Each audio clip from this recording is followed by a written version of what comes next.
Welcome, everybody. I'm calling to order the Monday, November 10th, 2025 City Council meeting to order. Will the recorder please call the roll? Councilor Tigan. Here. Councilor Nishioka. Here. Councilor Matthews. Here. Councilor Gwynn. Here. Councilor Brown. Present. Councilor Vang. Here. Councilor Nordyke. Here. Councilor Varney. Here. And Mayor Julie Hoy is absent. Thank you. Great, thank you. Will everyone rise and turn to our flag for their Pledge of Allegiance? The United States of America, and to the republic for which it stands, one nation, under God, indivisible, with liberty and justice for all.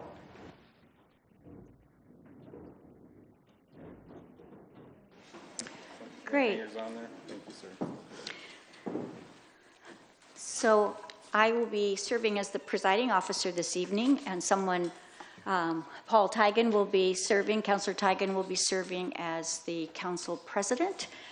So, Councilor Tigan, do you have a motion for additions? Yes, I'd like to make a motion for the approval of tonight's additions and deletions to the agenda. Second. It's been moved and seconded. To your motion. Yeah, for the record, 3.3A has been moved to 5F, and items 5B and 6B are additions due to corrections to the original agenda. Thank you. Does anyone have any questions? Will the recorder please call the roll? Councilor Tigan. Aye. Councilor Nishioka. Aye. Councilor Matthews. Aye. Councilor Gwynn. Aye. Councilor Brown. Aye. Councilor Vang. Aye. Councilor Nordyke. Aye. Councilor Varney. Aye. Mayor Julie Hoy is absent. The motion passed. Thank you. So we are now at council and city manager comments. Do I have any comments from my fellow councilors? Councilor Nordyke. Thank you very much. Good evening, folks, one and all. When I do my council remarks, I like to focus on different aspects of the work that we do as a city. And for this particular set of council remarks, I just want to make a couple of comments regarding mental health and mental health awareness in our city. Our city has more than its fair share of individuals who are struggling with mental health issues. Some of them are diagnosed, many of them are not. Some of them have medication, many of them do not. And this impacts every demographic and every age group included. Some of the things that I do as a city councilor is to recognize the fact that we have folks who are struggling on the streets. And I want to say thank you yet again to my peers on council for supporting our pilot project, which will, for the first time ever, send a mental health professional to people struggling with mental health calls in conjunction with our Salem Fire Department. While there have been iterations of mental health response in this city, in years past, we have not acknowledged that this is partially our responsibility to respond to. And putting our heads in the sands solves nothing and certainly doesn't address those who are struggling. And we also know that merely trying to turn a blind eye to it doesn't mean you don't spend staff time and resources inefficiently, as we often have. When you send the wrong kind of professional to a mental health call, you will have costs you didn't anticipate and outcomes you didn't anticipate. But now we have voted to approve a pilot project that will consist of a paramedic, an EMT, and a mental health professional. And thank you to Marion County. The Marion County Commissioners approved the mental health professional to accompany this team. So I welcome this collaboration and other ways for us to collaborate with all of our partners at the county and state level and the private sector as well. And I'd like to close by talking about two opportunities for our community to get involved. There are lots of ways to show your support for people who have mental health challenges in our community. One would be the Oregon State Hospital Giving Tree program. It is a holiday initiative where donors can fulfill specific gift requests from patients at the Oregon State Hospital. And I encourage you to reach out to the state hospital to learn more about it. You may be the only person giving a gift to a person who is at the Oregon State Hospital this holiday season. I also want to welcome Insight Recovery Northwest to Salem. I toured their facility in my other capacity. As many of you know, I run a nonprofit dedicated to foster youth. I can assure you that the rates of trauma amongst our foster youth population are exceedingly high. And so with that hat on, I visited Insight Recovery, and they provide mental health therapy in person, individualized, or group for ages 12 and up. And I wish I could say there wasn't a need for this kind of service in town, but there absolutely is. And trauma is not unique to foster youth, but that is just one of our vulnerable populations in the area who benefits from compassion, who benefits from knowing that they are loved no matter who they are, where they came from, that everyone is worthy of self-respect and dignity. So those are some of the things that go on behind the scenes for me. And I just wanted to take a moment to acknowledge this is just the tip of the iceberg. Northwest Human Services here tonight. There are many other community partners who are dedicated to serving those who are struggling with their mental health. Thank you. Thank you, Councilor Nordyke. Anyone else? I just also want to mention that our city manager, Krishna Amburi, is not here tonight, so our city attorney is sitting in her chair, and we have another city attorney, Mark Weinstein, sitting at the legal side of this, just so that everyone knows why this change is here. So thank you. All right, if there's no other comments, Councilor Varney, thank you. Thank you very much. Let me pull this closer. First of all, I attended the West Salem Library open house today, and it was great to see the library open. A lot of people there. In fact, I talked to some folks who were there because the main library is not open on Mondays, and there were folks who came over to West Salem since we were open. So I wanted to say thank you to all the voters for the passage of the levy last May to be able to make this happen. So the West Salem hours increased from 10 to 21 hours a week, and at the main library, the hours have been increased from 38 to 48 hours. And the main library will have an open house on November 16th. So I wanted to mention that. Also, last night I returned back to Salem from the C40 World Leaders Summit in Rio de Janeiro. I was representing our beautiful city and our climate to tell the leaders there about our climate action plan activities that we've done. I talked a lot about our decarbonization facility that keeps our water safe despite the increasing temperatures up in the reservoir. I talked about our cogeneration plant at the Willow Lake treatment plant. Talked about the building assessments we're doing and the municipal energy plan we're moving forward on. Let's see, the solar panel installations. One of the things I took back from this, and it was a group of elected leaders from all over the world. I mean, from China, from Africa, from Australia, and talking to the mayors and elected leaders of these areas. And we had the chance to share ideas and talk about what's working, what's not working in our individual cities. And it was very inspiring because although we may not see a lot worldwide or sometimes in our nation, for example, the big initiatives going on, there's a lot going on in small cities all over the world, and they're making a difference. The purpose of the summit, by the way, was to bring leaders together to talk about what we needed and come together, especially the North America part that the North American leaders came together on the last day, was to develop the message that we wanted to send to the C30 United Nations Climate Summit, which started today. So it was very exciting, and thank you all for the support. Appreciate it. Great, thank you.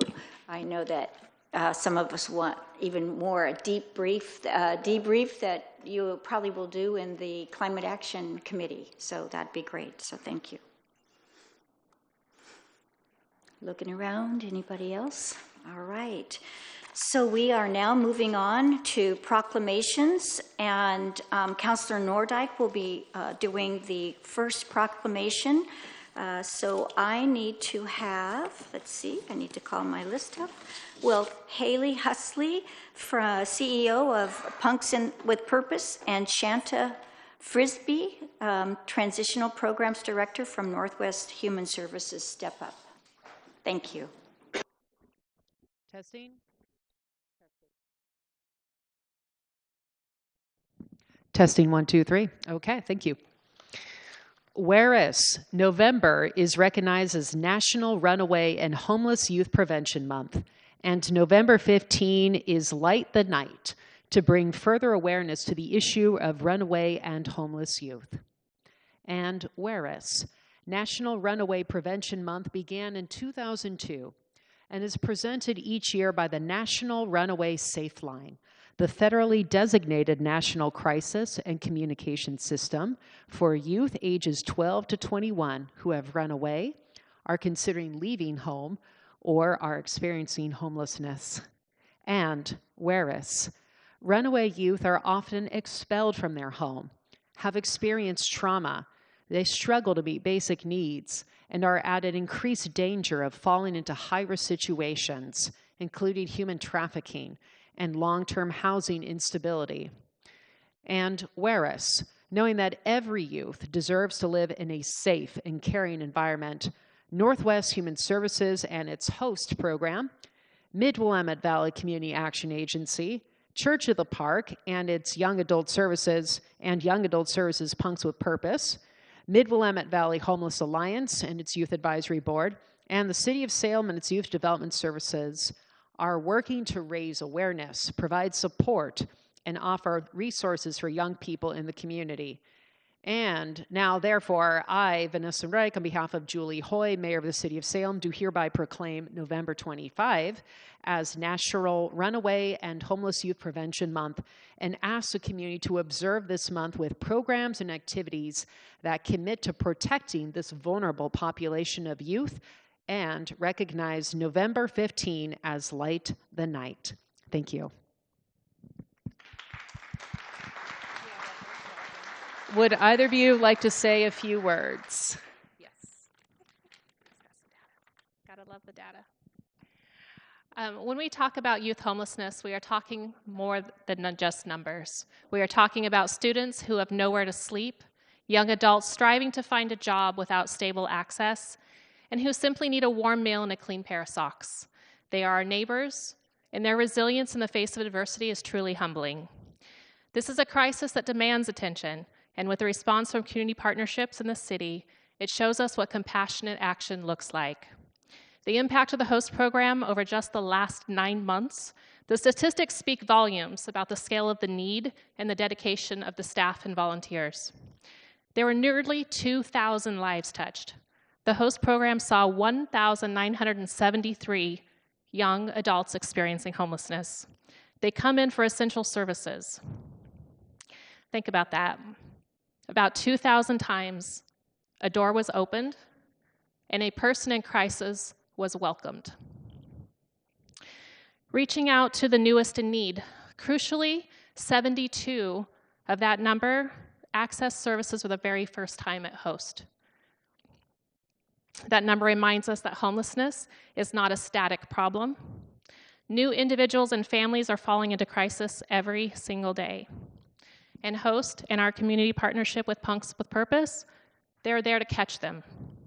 These services are not just theoretical, they are tangible lifelines.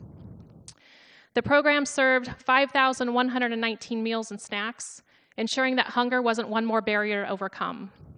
We distributed 553 clothing items in just the last 9 months. With 120 mail folders currently open, Host offers something vital that most of us take for granted: a secure address. This small act is critical for applying for jobs, connecting with family, and accessing government services and support.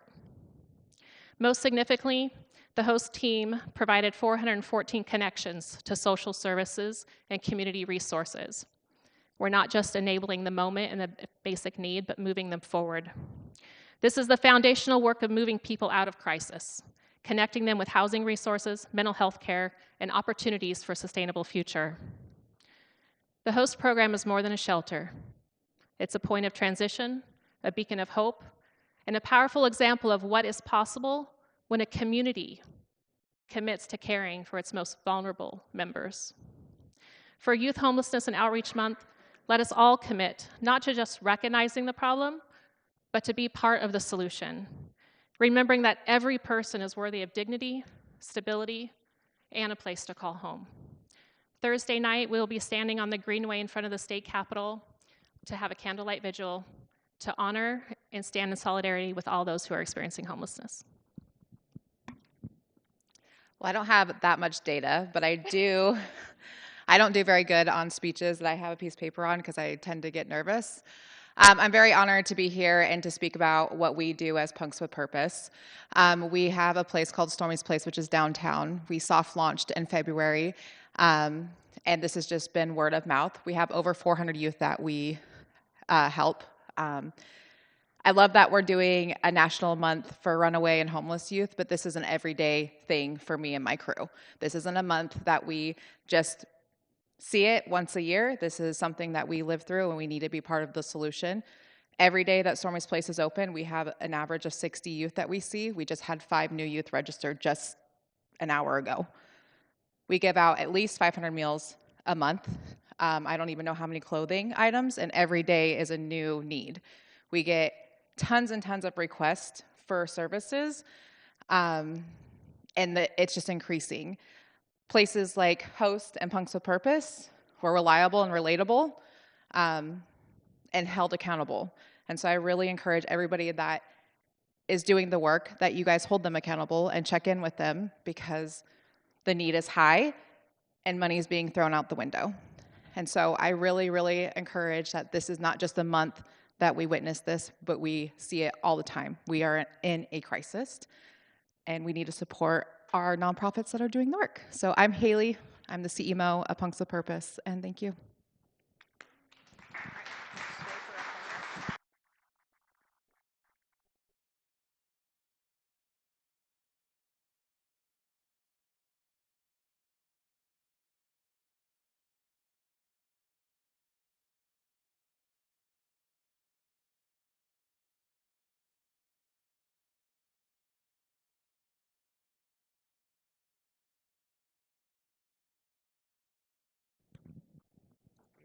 Sure it's on for you. Can you switch? It's on. All right. So I get to read the Ruby Bridges Proclamation, and as I understand it, we need Mike Jaffe, Transportation Director of Mid-Willamette Valley. Is Mike here? Tania Perfecto, if I'm saying that correctly, Program Assistant Jacob Lippert, Program Assistant Meredith Hagawar, and David. Thank you very much for coming, and appreciate you all being here. So I will now get to read the proclamation. Proclamation, whereas Ruby Bridges is an icon of the American Civil Rights Movement, who at the age of 6 years old in 1960 became the youngest member to integrate public schools in the American South. And whereas segregation continued to exist throughout the country despite the 1954 ruling in Brown versus Board of Education barring any state laws allowing racial segregation in public schools. And whereas Ruby Bridges was the lone student of her group of African American students to integrate William Frantz Elementary School in New Orleans, Louisiana on November 14th, 1960, being escorted by 4 federal agents while bravely walking into school amongst angry protesters. And whereas the Ruby Bridges Foundation states Ruby believes the most important thing is uniting students. That is why this Walk to School Day is so important. It is a call to action.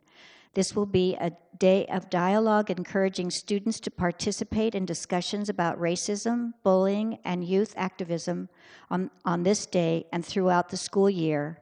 What better way to honor Ruby's legacy? And whereas the Salem Kaiser Safe Routes to School program encourages children to walk and bike to school to develop long life skills and independence in their community.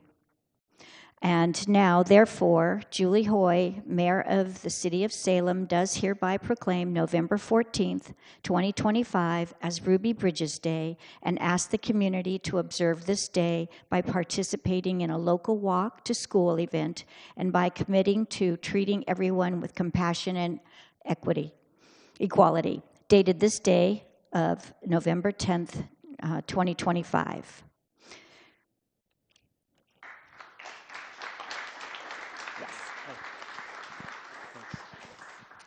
I just want to thank the City of Salem for the proclamation. Our grid partner is the Salem Kaiser School District. We couldn't do this without the school district, so I want to thank them also. And just briefly say that this is our 4th year of doing Ruby Bridges. Our first year was at Bush Elementary School, 1 school, and we've grown to more schools every year. This year we'll do 11 schools around the Salem Kaiser area. But in addition to just doing more schools, we just have a lot more students, a lot more things for the students to do, coordinating with the school district on teaching them who Ruby Bridges was and why this event is important. And we hope to expand this every year. So, did you want to add anything? Thank you, Mayor. Thank you, Council President and Council people. Yes, the school district is so grateful to be able to partner with Salem Kaiser Safe Routes to School. We are effectively running a campaign to ensure that the legacy of Ruby Bridges is explored at all elementary schools, with particularly the ones that are participating in the event this Friday. And we're inviting members from the community to come in and read, as well as members of our staff in that pre-education, and hoping to start rich dialogues about the legacy of Ruby Bridges. So thank you so much. Anyone else? All right.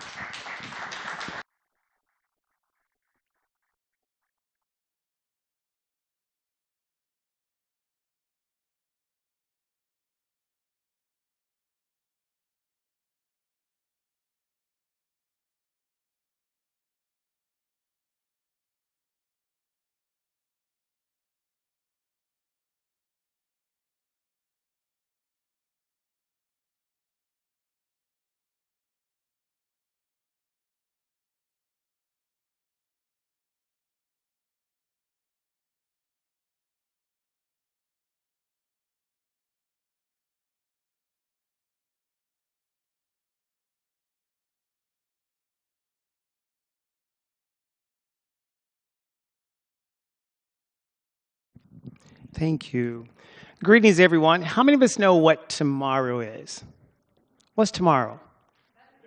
Veterans Day. It is, it is. How many of us in here are either a current veteran, or maybe you are married to a veteran, or maybe your mom or your dad? How many of us in here are connected to a veteran? Can you please stand? Yep, it does. It does.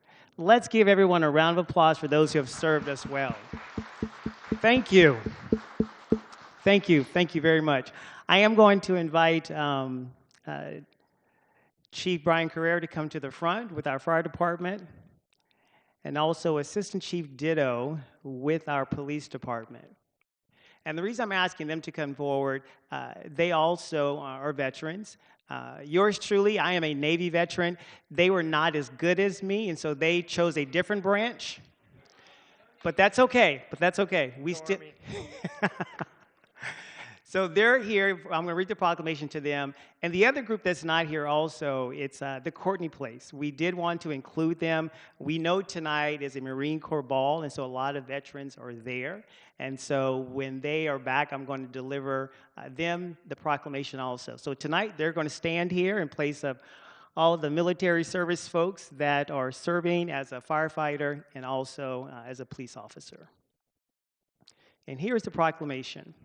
Whereas in 1918, on the 11th hour of the 11th day of the 11th month, or a temporary cessation of our hostilities, it was declared between Allied nations and Germany in World War I, then known as the Great War. And whereas on November the 11th in 1938, it became a federal holiday in the aftermath of World War II and the Korean War. And on November 11th, we pause to remember all men and women who throughout history served bravely and selflessly served in the American Armed Forces, preserving our strength and security as a nation.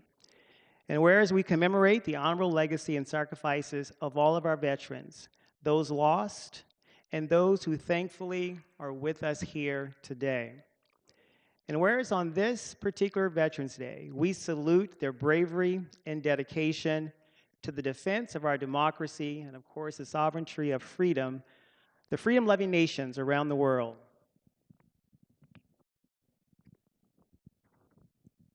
And on behalf of our mayor, Mayor Julie Hoy, do hereby call upon all residents to observe November the 11th, tomorrow, 2025, as Veterans Day, and ask that the holiday be commemorated with the appropriate ceremonies in honor of those who have served and are still currently serving to preserve the principles of justice, freedom, and democracy.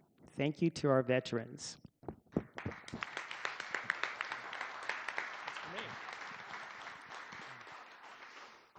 Well, thank you to the mayor. Thank you to the council and Councilor Brown. We really appreciate that.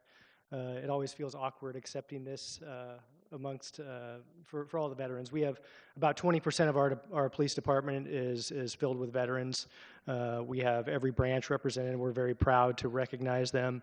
It warms my heart every day to think about the way the community has embraced the veteran community here, whether it's the SAVE organization, the Courtney Place Veterans Housing, just so many veterans organizations that are reaching out and finding ways to help those who've served the country.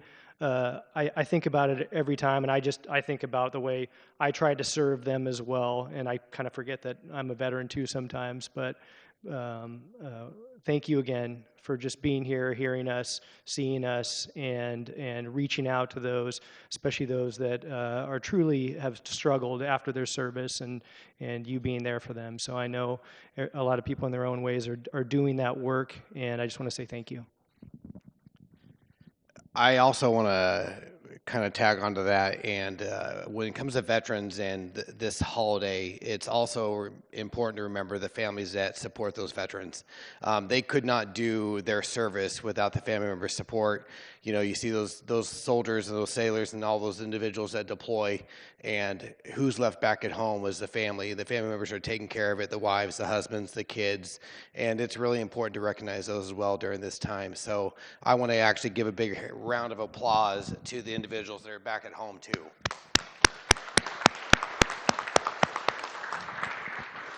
So I really appreciate Dr. Brown for doing this. Thank you for celebrating the veterans out there. We couldn't do it without you. Thank you. I'm not going to say anything, but we're going to turn right over there and get a photo op.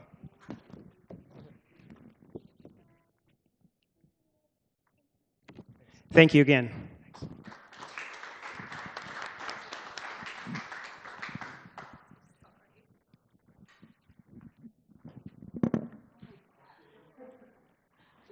All right, wonderful. Those were great proclamations.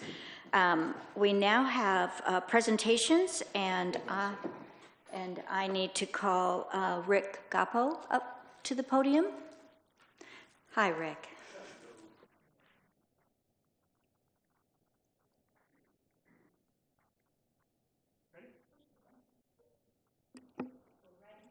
All right, Rick Gaupo, President of Marion Polk Food Share. First, completely unscripted. The first two proclamations around Punks with Purpose addressing homelessness, and then the Rudy Bridges addressing racism. I thought homelessness, racism, food insecurity, they're all actually the same conversation.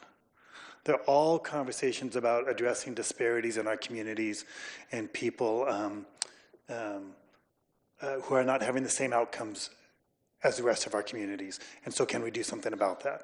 So, unscripted. Now the parts that I actually prepared. First, thank you to the city. The city has been partners with Marion Polk Food Share for many, many years.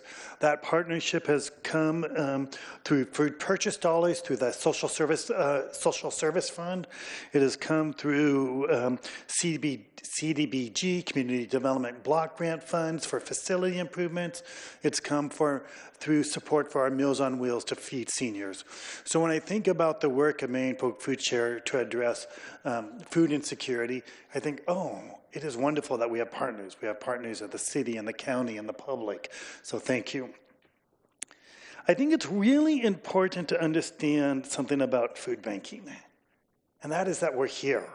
And what I mean by that is we are here before the pandemic and the height of the pandemic, and after, if we are in the after pandemic. And we're here during when SNAP shutdown occurs, or in the government shutdown and SNAP disruptions. And why I mention that is because food banking is a very unique social service. Marion Polk Food Share, regional food bank. There is literally a regional food bank serving every county in the country. We have an umbrella association, Feeding America, separate 501c3 and all that, but like common values. But that's not the magic. The magic is that Marion Polk Food Share takes the food that we get and we distribute it to about 70 locations in Marion and Polk counties and in some mobile pantries. And the reason I mention that is because food banks are uniquely situated to serve the communities during the regular days and during crisis. And the SNAP shutdown, or the government shutdown and the SNAP disruptions were a crisis. We had families panicking. So to remember something, we are already at current record numbers. I'm not talking about the shutdown or the SNAP disruptions. We have more people coming to pantries than ever before. So and it was about 10,000 unique visits to local pantries before COVID. Height of COVID, about 14,000. Numbers not including the current moment in time, about 18,000. So we went from about 10,000 unique visits to about 18,000. And I don't have the numbers from the SNAP disruptions, but we hear pantries saying we're seeing twice as many people. We're seeing new people. So we'll get those numbers in a few weeks, and we'll know what happened in October and November. To give you some comparison, for every meal food banks help provide in the community, SNAP provides 9. So SNAP is the crucial food safety, food security system of the United States. For every one that we can provide, SNAP provides 9. About 43,000 households in Marion and Polk counties accessed SNAP last year. That's about 30,000 children, 10,000 seniors, 17,000 individuals with disabilities. And here's the kicker. The average payment is about $339. We are not talking about people who are saying they're living on SNAP. This is not people who are saying, I got my SNAP benefits, I'm all good. This is people who are saying, I got my SNAP benefits, I can go to the grocery store today, I can get food. And so it is a crucial program that when it is disrupted, it causes pain, anxiety, and concerns. It causes, frankly, I'm anxious to hear what it's going to cause around people who missed other payments, whether it be rent or something else, and we don't know those outcomes yet. So SNAP is desperately important. Marion Polk Food Share's response, first of all, our response is only because the community's responded. The community has been generous, and I'm now talking like within the last 2-week window, through state, through county, through individuals. We've purchased or are purchasing about an additional $850,000 in direct food supplies to get out to the two-county area right now. That is not easy to do. So our response is to try and get more food out. But it is crucial to understand more need does not create more food. More support creates more food, but more need doesn't. So if there's a disruption, what we're really doing is causing a lot of harm. So here's a couple of learnings we've had. One is we, and by we, I might mean you, I certainly mean me, we need to be better at just understanding SNAP and who's going to SNAP and what it means to our economy and what it means to our community. It's about $15 million a month of influx of funds to Marion and Polk counties per month. That affects the families, it affects the grocery stores, it affects the people. Literally, grocery stores had less people before the release of SNAP funds, and then they had a rush the last couple days because of the SNAP funds. This affects the economy. I was at Fred Meyer's, and I just happened to be in a rare moment where I had a genuine conversation with a cashier, because they had the little bucket at the end that says, support hunger in your community. And I asked whether very many people contribute to that, and she goes, a little bit and all that. And she goes, does it really go to our community? And I said, yes, it does. And she somehow in that 5-minute conversation, she provided some vulnerability. And it made me be willing to ask a question. I said, are you on SNAP? And she says, yes. Because she had mentioned that she's about to go to, this was before the cards got refilled, or the SNAP cards. She goes, yeah, I'm going to go, and me and my family, we have $60 for groceries this week because of the SNAP payment or the disruption. She works 20 hours a week. She makes about 20, and this is all her stuff. She makes about 20 hours a week. She works $20 an hour. She works about 20 hours a week. She says, I want more hours. I can't get more hours. So what we have is people who are working, who are trying to work more, and are on SNAP. So that is when we talk about we need to understand who is on SNAP. It is this woman and her 2 children who is working and wants more hours and can't get them. So not only do we need to better understand SNAP, we better food share, and maybe you all, we need to learn how to advocate for it, because it is the crucial program that addresses food insecurity in our country. So here's a couple things to watch for, and then I'll just end with what I'm hopeful about. Before the disruption, H.R. 1, the big beautiful bill, which is going to have a rolling impact over the next couple of years, it is going to reduce SNAP benefits for some, and it is going to reduce Medicaid benefits. That is a given. That's not politics. I mean, it's already designed that way.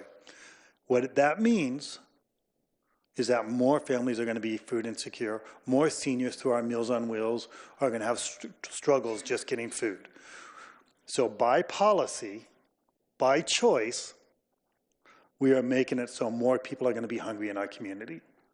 I mention that because policy is going to create more hunger. Policy can reduce hunger. So you all have voices, you all have connections, you all have more connections than I do. I can be one advocate, you can be an advocate, you all can be an advocate. It is by policy we can change that so that less people are food insecure. So here's what I have. So we're final on watch. We actually need to watch and learn what's going to happen with H.R. 1.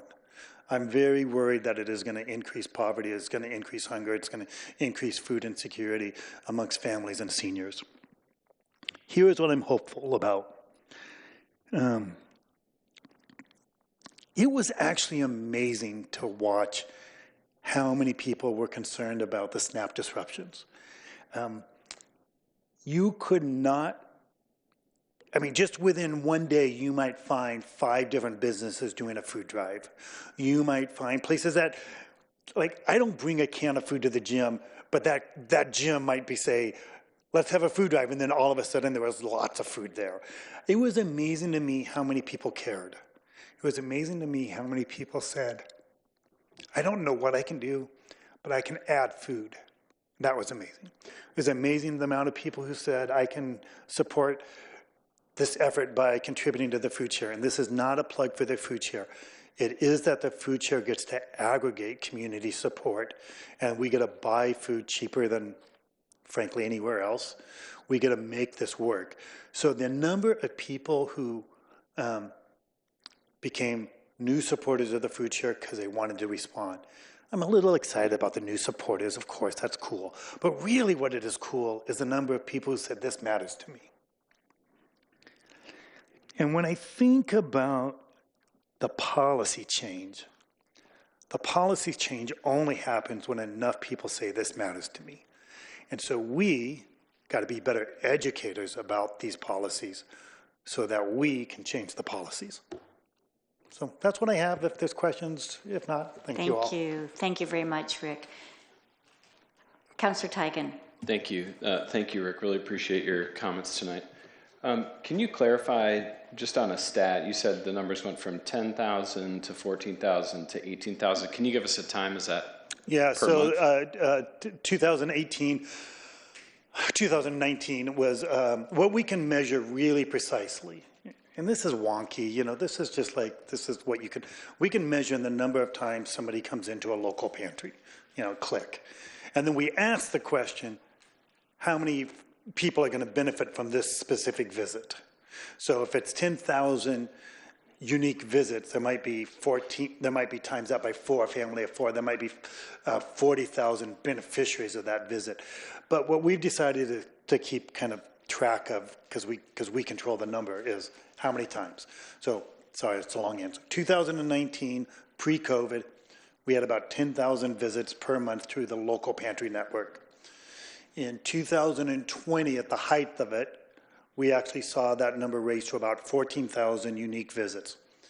2021 is pretty interesting because the visits went down, but that is when SNAP benefits increased. That is when child tax credits were stronger. That is when stimulus checks were out there. So policy actually drove down the number of visits.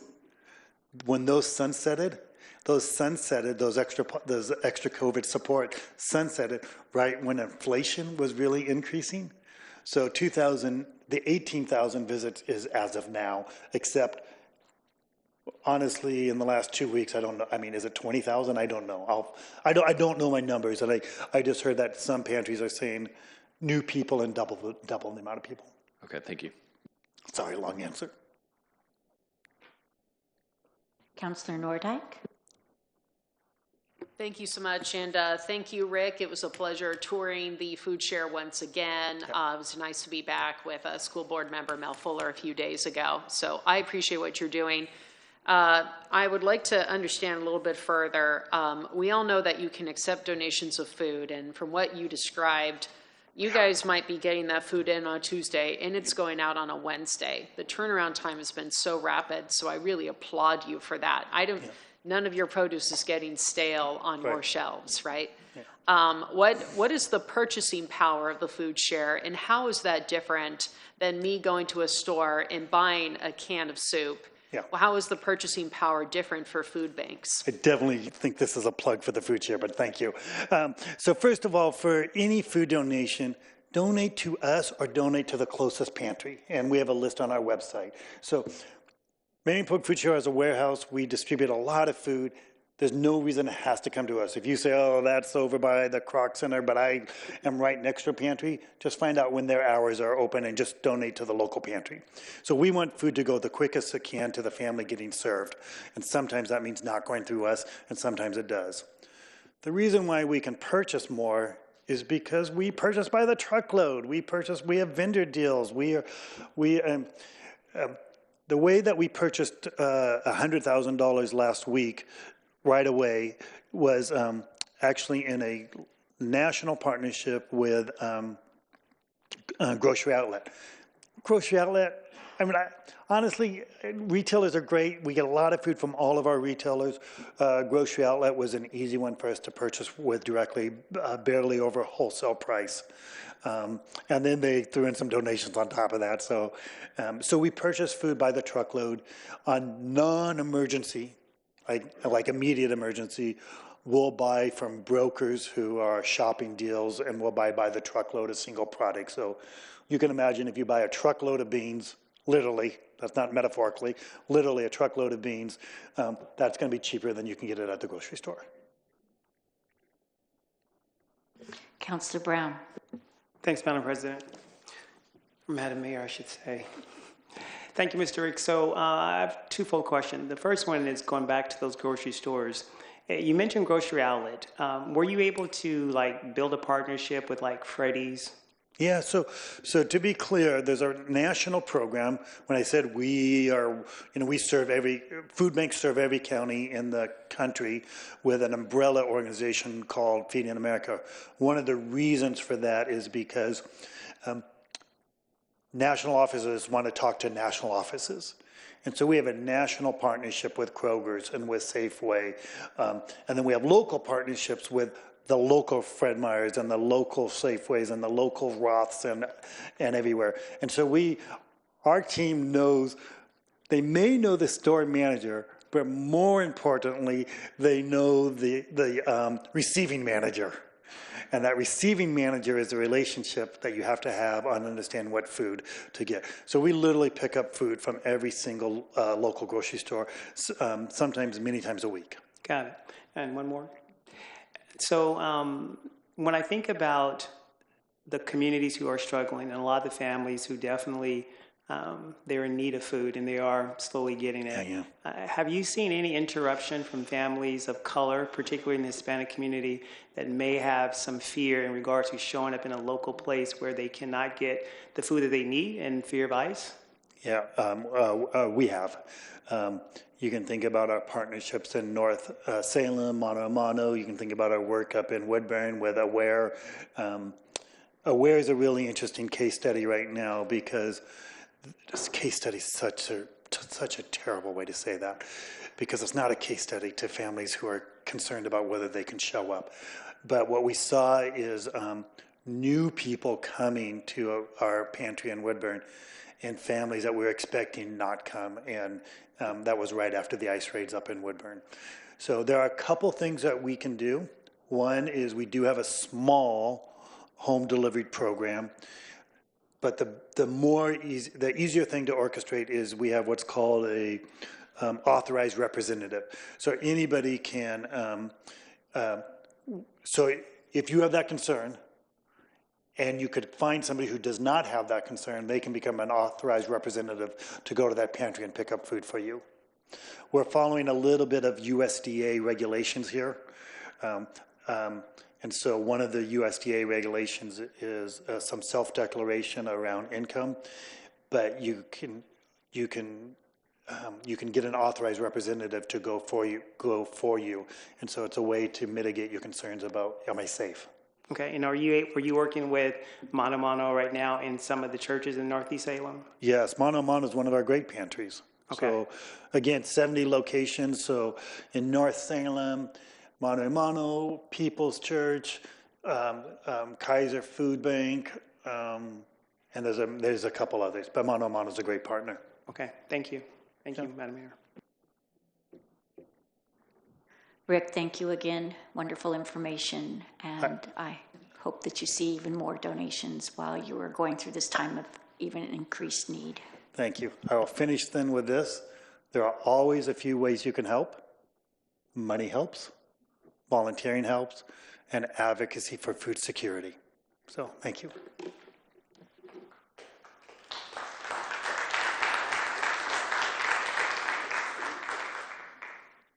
All right, we're now to public comment. Our city councilor will make a couple comments first. We've got a lot of titles lately. City councilor's a new one, but. Oh, did I say that? Yeah, that one pays a lot. I just wanted to summarize the rules for public comment. Item 2 on the agenda is for public comment that's on agenda items other than public hearings. There's no public hearing scheduled tonight. Later on at item 8, there's an opportunity for folks to speak to items that are not on the agenda. The presiding officer has discretion to bring folks up under item 8 if it's more efficient to get them through the agenda so they don't have to wait till the end of the meeting. And I believe at this point we have one person signed up for under item 8 that we will likely bring up. Thank you. Wonderful. So I have the list. I will start out. I'll call 2 names. And when you come to the podium, you will introduce yourself and either give your name, address, or ward. You will have 3 minutes to speak. And if you're still speaking, I'll probably interrupt you and let you know that you've concluded your time. And so we'll begin. We have David Glennie and then Mark Wigg.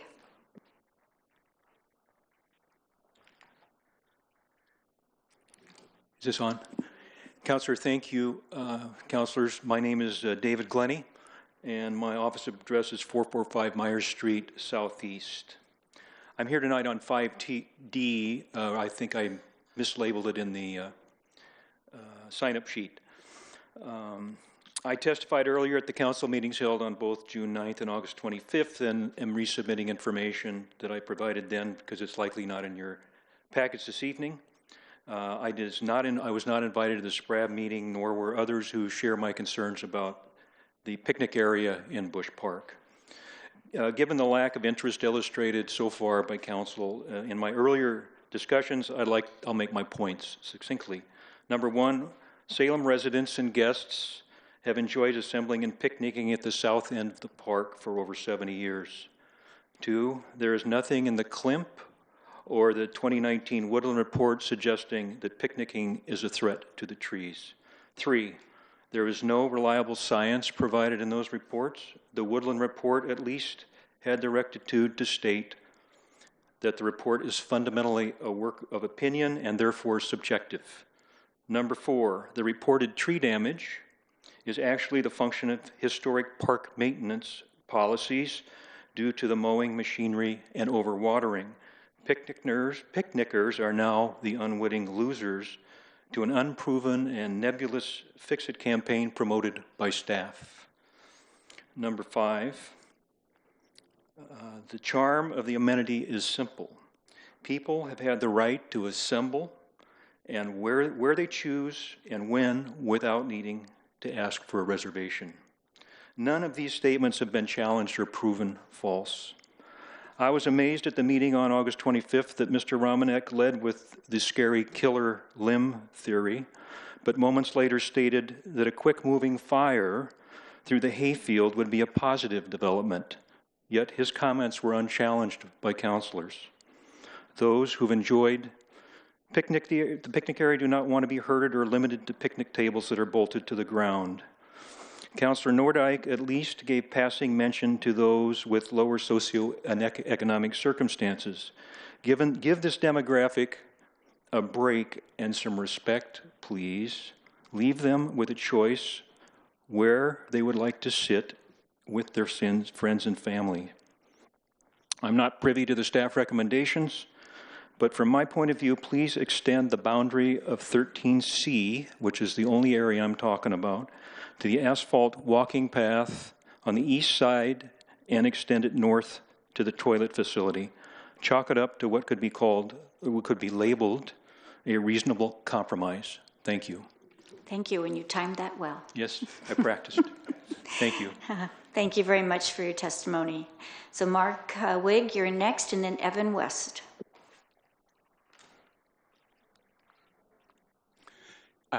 Thank all of you for your service. And I'm Mark Wigg, I'm in Ward 2. And I was wanting to encourage you folks not to support the paving of Wallace Marine Park. It's a natural area there. It's only, where you're looking at paving, is only a couple hundred feet from a 2-lane road that is paved and is used, maybe 20% of the time, and it's closed off most of the time. So you have a paved road parallel to what you're proposing to pave. The other thing is that if you do pave it, you will have a lot more trash down in the park, because shopping carts are a lot easier to move on pavement than they are through mud. And I don't think that's a goal, but that is what will happen. Now, you have higher priorities, and that's what I want to point out. Things like Councilor Gwynn, you have hundreds of people south of Creekside Park. There's an undeveloped park there. Maybe we could have a little more development, maybe pre-development, soft surface paths and a dog park. They wouldn't cost much, but they would sure make it easier for people there. Most people that use parks use them either for a walk or a run, or to go out with their dogs. So you could have that. And Councilor Brown, I think Hazel Green Park is in your area, and you have thousands of people living in apartments around Hazel Green Park, and to have a community garden, that would help feed people. And that could be done. Councilor Varney, you know, we went out to Grice Hill Park. Wouldn't that be nice to have a trail through Grice Hill Park? There are so many other needs in our community that are, I would consider to be much higher priority than paving a natural area. So I would appreciate it if you don't approve that pavement. Evan West. And following Evan will be Alice Levette, if I said that correctly. Thank you, Mayor, members of council. I'm Evan West. I am a resident of Ward 7, but I am also appearing tonight in my official capacity as board chair of the South Central Association of Neighbors to comment on agenda item 5D regarding the seasonal no-mow policy in Bush's Pasture Park. This policy has been reviewed by our own Parks and Gardens Committee at SCAN, the full SCAN Board, the Mission Streets Parks Conservancy, and then the City of Salem Parks and Recreation Advisory Board. At each stage of that review, the policy has been affirmed by these committees. Therefore, the task before you tonight is simple. Please affirm your support of the science-based recommendations of the Cultural Landscape Management Plan by voting to continue the implementation of the seasonal no-mow policy. We've heard from many voices and many perspectives of what people want to see. Some say more native vegetation is better. Some say that tall grass is an eyesore. The one unifying opinion I've heard is that we all want our natural historic park to exist long into the future. Few of us here tonight, if any, have the scientific expertise on how to make that happen. That's why we rely on the Cultural Landscape Management Plan and the professional expertise of our city staff and our urban forester. They know the science-based approaches that are necessary to preserve our park, and particularly its oak trees, for generations to come. Furthermore, the fire marshal has been consulted, and we've been assured that the no-mow policy creates no additional fire risk in the park. Quite the opposite, we hope that someday we may once again see controlled burning return to the landscape to mimic the native management of vegetation. For now, the science at hand is clear, and we ask City Council to please support it. As a final note, I just want to remind everyone who might say that the policy was created without any opportunity for public input that you never need an invitation to attend your neighborhood association. We always want to hear from you, and I know the same is true for SPRAB, the Parks and Rec Advisory Board, which has an opportunity for public comment. Thank you once again for your support of science and evidence-based practices. I'm available for any questions you might have. Thank you. And now Alice, and please state your full name and your address or your ward. You'll press the button and it'll turn green. See? Yes, the button with the mouth on it. I'm Alice LaViolette with Ward 1 and a member of the League of Women Voters in Marion, Polk counties. I'm speaking to item 5C on the agenda, changes to the city's fee schedule. I think you all know how important the Salem Public Library is to our community.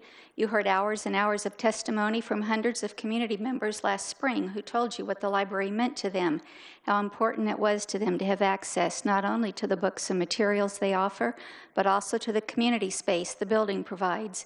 Members of the League worked to support the passage of the city levy.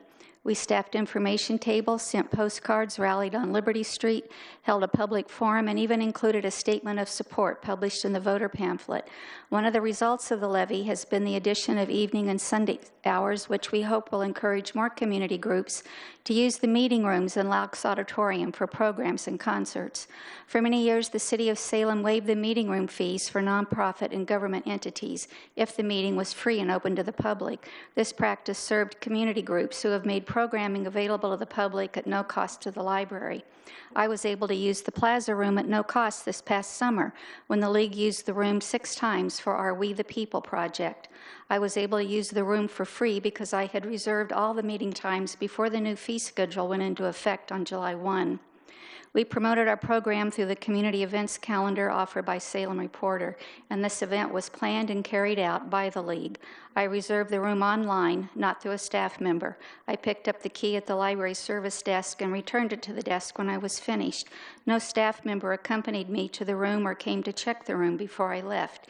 In effect, we offered a public program attended by 40 people over the course of 6 weeks with no cost of time or effort by library staff. For years, our League has held a monthly meeting called Great Decisions, also in the Plaza Room. This group uses a study guide from Foreign Policy Association to read and discuss issues on world affairs. The meeting is free, open to the public, and usually has from 15 to 20 attendees. But since the new fee schedule went into effect in July, our League must pay $32 to use the room for 2 hours once a month. This may not sound like much, but Great Decisions meets 8 times per year, making the cost of providing this once-free community program $256 per year. The new fee schedule requires us to pay 80% of the fee that is charged to commercial users. The fee is in addition to an average $220 per year levy tax paid by each member who owns property in Salem. Tonight, Council is considering to further increase the amount charged to nonprofits. In just a few years, city officials may once again be turning to residents to extend the levy or support a library taxing district. In the meantime, it will be crucial for city and library staff to build a broad base of support among community groups and residents.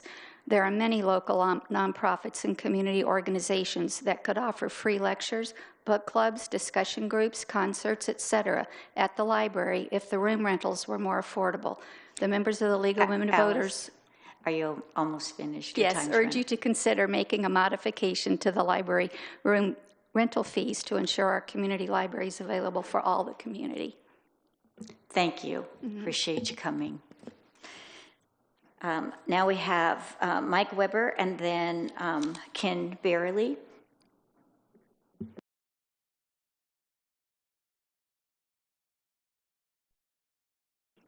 Be sure to press the button with the mouth. Good evening. My name is Mike Weber. I live at 1206 Cascara Loop. I am in Ward 7. I want to thank the council members for their time, their dedication, and for all you do for the city and its residents. We need and value what you do. There is a Greek proverb, a society grows great when old men plant trees in whose shade they shall never sit. And the Asian corollary is one generation plants a tree and the next enjoys its shade. You've heard testimony tonight, pro and con, about leaving the grass, supporting the oaks. I'm asking you to follow the plan of action outlined by the Cultural Land Management Plan, which had a great deal of effort and study put into it, and the program recommended by our own city staff, the city arborist, and the Parks and Recreation Department. We don't have a shortage of grass to picnic in Bush's Pasture Park. Please let's not have a shortage of our historic white oaks and all that they offer us and the wildlife. How do we get 300-year-old oaks in Bush's Pasture Park? We give them 300 years of opportunity to thrive. Please support your parks team and their decision. Thank you. Thank you very much. Any questions? I'm a tree guy. Thank you. I think many of us are tree people too.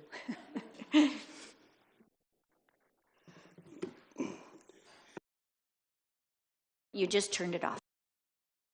Maybe that helps. Thank you very much for the opportunity to be here. My name is Ken Beerley. I live in Ward 8, and I'm chair of the Glen Gibson Creek Watershed Council. I provided a written letter from the council on November 6th, and my concerns are related to the proposal to pave a path in the Wallace Natural Area. The submitted comments detail a number of arguments, but I believe the proposal is premature. The idea of spending $750,000 before you have a plan for the area seems backwards to me. And I recognize that there's a significant effort on the part of the city to address the houseless people that have occupied the area. However, paving a trail along the area through the middle of a natural area may not be the best solution. It would seem to be a more reasonable approach to authorize the funding for planning for the long-term future of the natural area before any commitment of resources to place permanent structures. Beyond the notion of getting the cart before the horse, there's the appearance that the city is trying to conduct a development project before the final regulations are adopted from the implementation of the Oregon Implementation Plan for the integration of the National Flood Insurance Program and the Endangered Species Act integration. Draft environmental impact statement was submitted in August of 2025. The proposed changes to the National Flood Insurance Program would consider the proposal as development, requiring mitigation if permitted. And so it also has some difficulties with the ordinance, the floodplain regulation ordinance that was adopted by the city in December last. A paved path in the floodway meets the definitions of development, fill, or impervious surface defined at SRC 601-005, which requires a floodplain development permit, including a habitat assessment and mitigation plan. According to the habitat assessment is required, the other issue that you may run into is that this is in the floodway.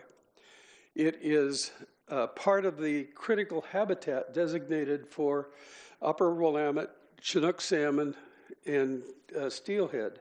And being in critical habitat, I would imagine that there would be likelihood that you would be required to consult with the National Marine Fisheries Service for approval.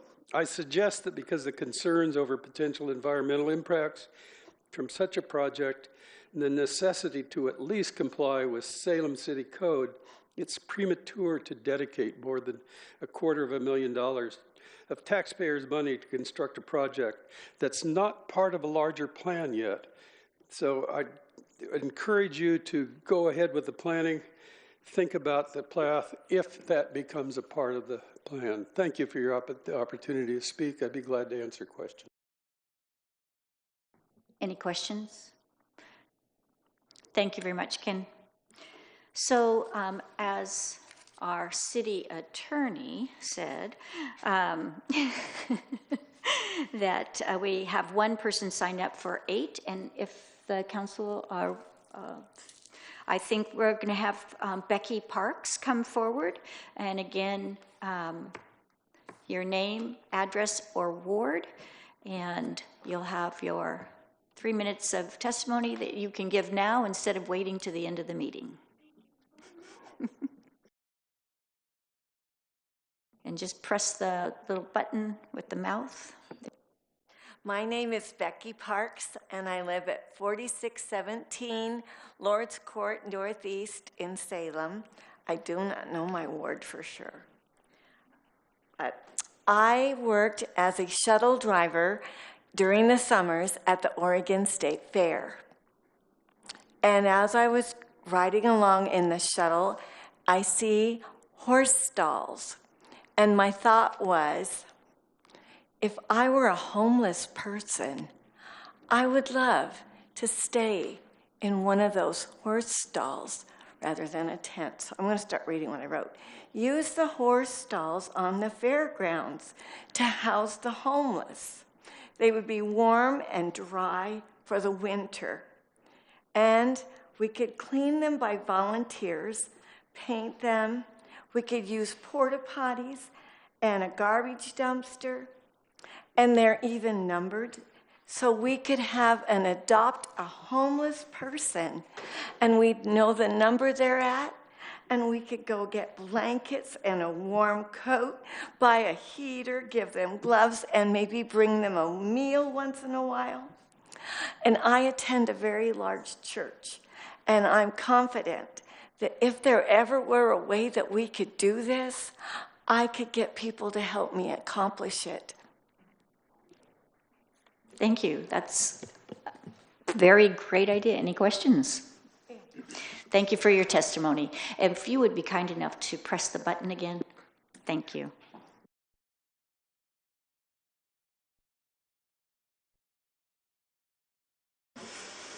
All right, now we are back to our agenda, and Councilor Tigan, do you have a motion on the consent calendar? Yes, I would make a motion to move the consent calendar. Second. It has been moved by Councilor Tigan, seconded by Councilor Gwynn.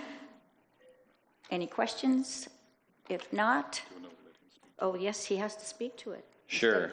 On tonight's consent calendar, we include the minutes from the October 27th, 2025 City Council meeting.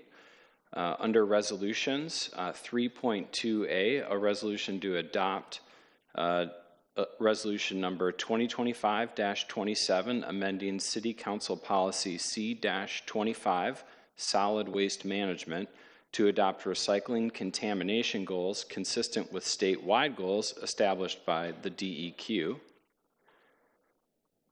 Under action items, we have moved 3.3A to to F, and 3.3B, approve the compensation as bargained between the city and the Salem Police Employees Union, SPEU, for a period from July 1st, 2026 through July 30th, 2027. Thank you. Anyone have any questions?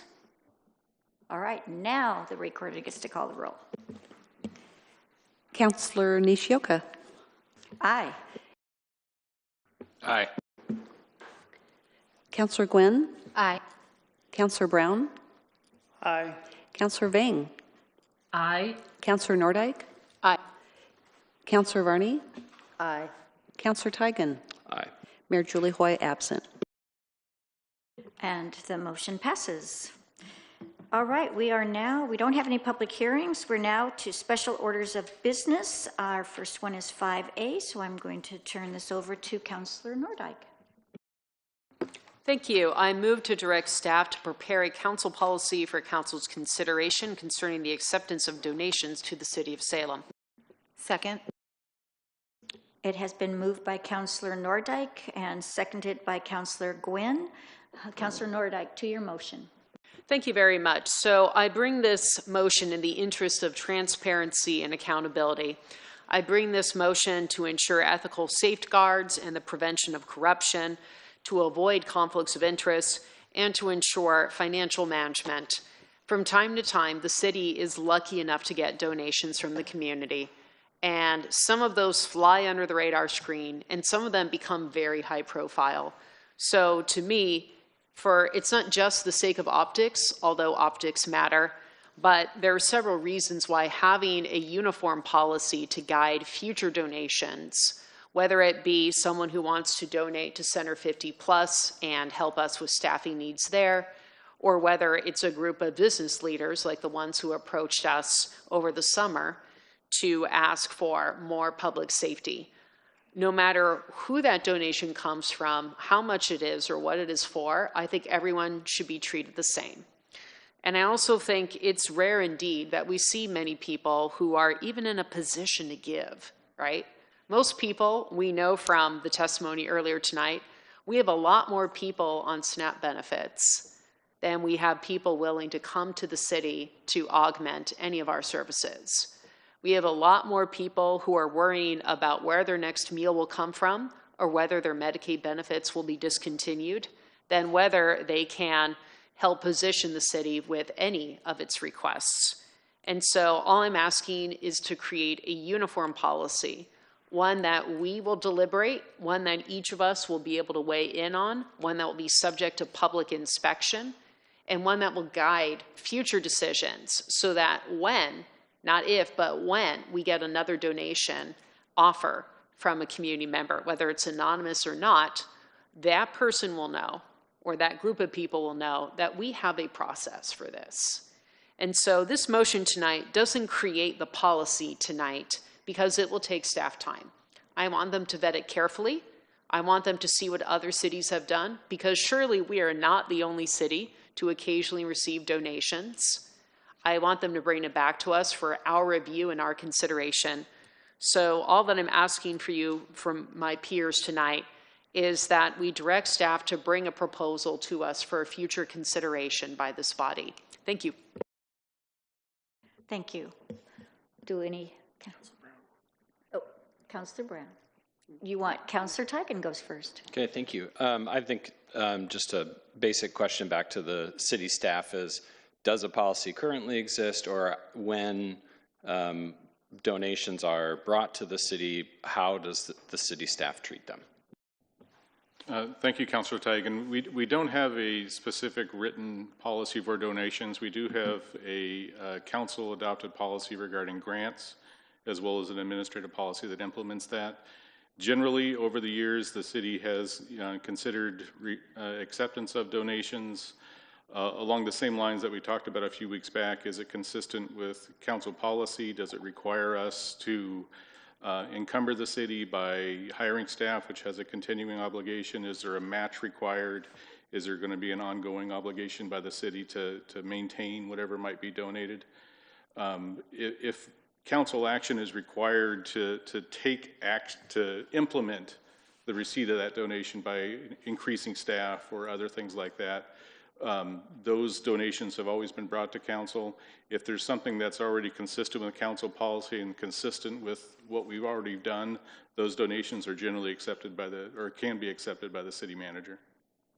Great, thanks for the clarity. Thank you. Councilor Brown. Thanks, Madam Mayor. Councilor Nordyke, I appreciate the motion, and I am very supportive of it. If my memory serves me correct, some of the contention that we heard from our constituents or those that were here that gave testimony, their concern was, and Madam Mayor Julie Hoy is not here, some of the concern was, what's the process for any counselor when it comes to voting or accepting funds where that entity or that person could have possibly given to my campaign? And so I'm putting that in front of us because I think that's still something we'll have to talk about, because that's going to be the concern of folks in the audience and folks who are watching at home. Because just throw this out there as an example, if I decide to run again for city councilor and there's an entity that's going to give me money to buy things for my campaign, then at the same time, they turn around and give a couple of million towards something in Ward 5, what's the expectation of me as a counselor? Are people going to think that I should recuse myself, or will I be allowed to vote?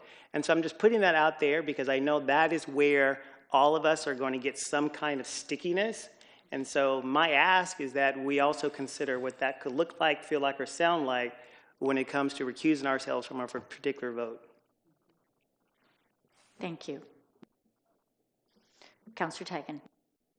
Yeah, thank you. And I appreciate the conversation because I think it helps maybe the city staff consider what might be appropriate for a policy. But I think the other thing, and the city attorney kind of mentioned this, is making sure that people aren't dictating the approach of the city with their money. You know, that the city council is the policy-making body, the city staff implements that policy, and if there's folks that are supportive of what the city council has dictated as the policy of the city and want to provide a donation to move it forward, that's great. That's different than, hey, we want to see something really different and we've got X amount of dollars to make it happen. And so I think that's the sort of thing that could go into a policy as well. So I think we heard that from our public during that conversation as well. So Thank you. Anyone else? Councilor Matthews.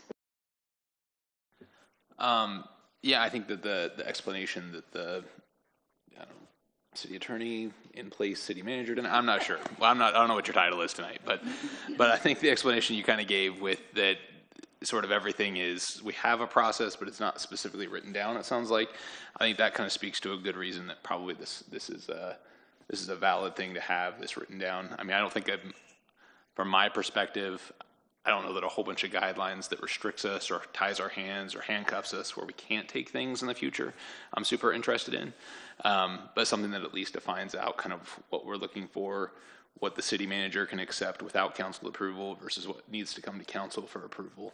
I think that I can see where a policy could be effective. So that's kind of where my thought is on it. Councilor Varney. Thank you, and thank you, Councilor Nordyke, for bringing this forward, because I do think it is important that we clarify policy. In the past, I'm thinking of where I've been involved in making donations for things. The city has set up a separate fund for a particular project. So I was aware of that. And then when this recent one came up, I was wondering, why is this different? Why didn't we have a dedicated fund or something like that? And so just not having things clear creates problems. So I do feel that we need to have a process that's written down to help provide some guidance in the future. So thank you. Wonderful, thank you. I'll make a couple comments. I too appreciate the motion and I will be in favor of it. I'm hoping, and maybe this will be a question for City Attorney, because there's already a policy on receiving grants, it may be that some of the language that's there could be used, or maybe direction, so that this isn't burdensome on city staff in creating a new policy. Any thoughts on that? The policy concerning grants is pretty limited in scope. I think this, since the discussion from a few weeks ago, I have been looking around at other jurisdictions. Actually, very few jurisdictions in Oregon, as far as cities go, actually have donation policies. Not that this isn't a good idea. Some larger institutions like the state of Oregon, OSU, different entities have specific donation policies. And so, yeah, we'll look to what we've already have as well as what other jurisdictions are doing. Thank you. Well, I'm kind of excited that we might be the first. So, any other questions? Councilor Gwynn. My only question is, I think one of the main concerns was the anonymity of some of the donors. So my question is, would that policy have, like, if the donation exceeds a certain amount, or would it just be all donations, no donation can be anonymous? I guess I'm just curious, thoughts on that. The motion doesn't specify the terms of the donation policy, so, but obviously the anonymity issue has come up. As well as the range of the donation, so those will be addressed in the proposed policy. If council has direction on those two items, I'd like a specific motion from council saying we wanted to say X or Y, so we know what would be consistent with your direction. We will bring back the policy, the draft policy, and then if council wants to discuss something that's in front of them so that you can kind of sink your teeth into it better and then refer it back to staff for further revisions, we can do that as well. Thank you. Councilor Vang. Thank you, Councilor Nishioka. I guess this is more, I am supportive of the idea of the motion. I think transparency and accountability is really big for our community right now, and for the city and councilors to take a proactive step in that direction, I think helps us continue to build trust with the public and our community.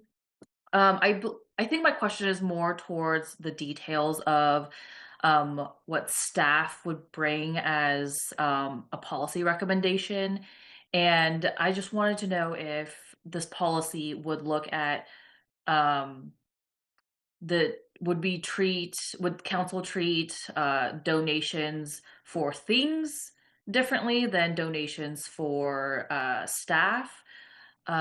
Just because the last time we were here, there was a lot of public comment about how the optics of the donation to fund our homeless service team looked like this group was buying cops, and I just want to know if that was something that's going to be contemplated by staff, and if not, would we include that, or would I have to make a motion to include that in there? I think the way staff is going to be looking at it initially is we're going to be looking at unspecified donations, which is here's some money to support the city, do what you want with it, versus donations that are for a specified purpose. I think whether it's for staffing or whether it's for equipment or the construction of a facility, whatever it might be, we would look to that and say, okay, is it consistent with current council and city policy? Is there a master plan for that? Say it's building a facility or something like that. Is there already a master plan that says this is in our future plans and this will just jumpstart our ability to get that facility? Taking the donation from a few weeks back, the timing was interesting because council had a meeting where they approved those 2 additional HST officers, and so the donation was coming after that, the way the timing worked out. So in that sense, it was already consistent with what council had already adopted. Obviously, if there's a donation that says we want you to build this new thing or buy this new piece of equipment that's going to cost the city money down the line, that's a consideration that we'll have to address in the policy to see if we need that item, and is that item going to be in our capital plan in the future, and what is the obligation or the burden on the city from accepting it. Great, thank you. Councilor Brown. Thanks, Madam Mayor. And just for clarity, Mr. City Attorney, so what I heard you say, I want to make sure that I heard it clearly, that when someone wants to give us funds, and if they say, hey, I want to write you a $5 million check so you can build a library in Northeast Salem. That's a great place for a library, right? And so you want to build a library, and they say, I want it to go toward this library. Will we make that decision as to how we want to spend that, or do we take in consideration the person who has given us the funds and what they're saying? Or is it somewhere in between? Well, obviously, if someone is, providing a conditional donation to the city that's got to be used for a specific purpose, we would typically have a donation agreement where it says, yes, we'll accept the money and we'll use it for that purpose. We may have terms in that agreement that say, we're not going to put a timeline on this, but it has to be within X amount of years, or this is what essentially that would look like when the city actually implemented that. So yes, that sort of a consideration will be in the policy. Okay, thank you.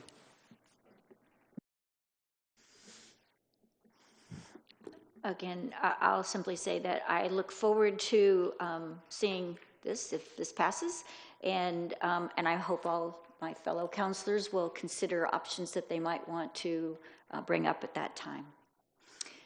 If everyone's ready, then I would ask the recorder to call the roll. Councilor Matthews. Aye. Councilor Gwynn. Aye. Councilor Brown. Aye. Councilor Vang. Aye. Councilor Nordyke. Aye. Councilor Varney. Aye. Councilor Tigan. Aye. Councilor Nishioka. Aye. Motion passes. We are now to 5B, and our city attorney will speak to this. Thank you, Council President. So the 5B is the authorizing a donation to the Marion Polk Food Share. We heard from Mr. Gaupo earlier. I did submit a supplemental staff report to you over the last 72 hours. There have been some updates. At one point, the state of Oregon announced they were going to be dispersing full SNAP benefits in light of a couple of court decisions and some announcements from the administration. The administration then announced that they were going to be challenging the court order, and they advised the states to undo or reverse their full allocation of SNAP benefits to the SNAP recipients. And we're still waiting to see how the state of Oregon is going to react to that. So I think, as you heard from Marion Polk Food Share tonight, the need is still present in the community. We're not amending the staff recommendation, and look forward to council discussion on it. Thank you. With that said, then we will have Councilor Tigan read the motion, make the motion. I think I'd make a motion to authorize a donation to the Marion Polk Food Share in the amount of $20,000 to support residents impacted by the suspension of SNAP benefits caused by the federal shutdown, and adopt resolution number 2025-30 to transfer $20,000 of appropriation within the FY 2026 general fund budget for the donation. Second. Thank you. It's been moved by Councilor Tigan and seconded by Councilor Quinn, so we can begin any discussions.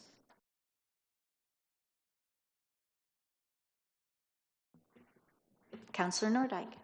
Sure. So I approached the city leadership with an idea of this nature, and I'm so pleased to see it get added to the agenda. And I think they're, although I don't know who, I think I may not be the only person who's interested in this. We've already heard from Rick Gaupo. I've toured their facility. I've seen the stream of people coming and going out of our food share. It is really terrifying to hear that they are facing record-breaking needs. And so to me, I feel that this is a small gesture, but important gesture that we can make. And as we know from Rick, I coaxed it out of him, but the purchasing power of a food share is considerably greater than me going to the store. For that same $20,000, they can get a lot more shelf-stable food than I ever could with the same amount of money. I wish I had a $20,000 check to just write the food share. That would be lovely, but I don't. So to me, I see this as us doing our part in working with a lot of needy families, people who work alongside of us, people who use this facility, people who come to the city every single day. So I, for one, am pleased to see this on the agenda, and I will be voting yes, for sure. Thank you. Councilor Tigan. Yeah, thank you, Council President. I too will be voting yes on this, and I think, like Councilor Nordyke, wish we had an endless bank account in order to help fill the clear need that we have. One of the things that I heard Rick say, which I believe to be true, is that I hesitate to use the word benefit, but a benefit of the shutdown is for people to understand the current state of our affairs, that when the government was paying monthly benefits is a bit obscured from our community. We hear about it every month here on the City Council, right? We have our Salem Housing Authority meeting, and our director, Nicole Utes, tells us, $3 million a month the city acts as a pass through the Salem Housing Authority to keep people in homes in our community. But that really kind of pales in comparison, Rick told us tonight, to the $15 million a month that people in our community require from the federal government in order to fight food insecurity. So $20,000 really pales in comparison.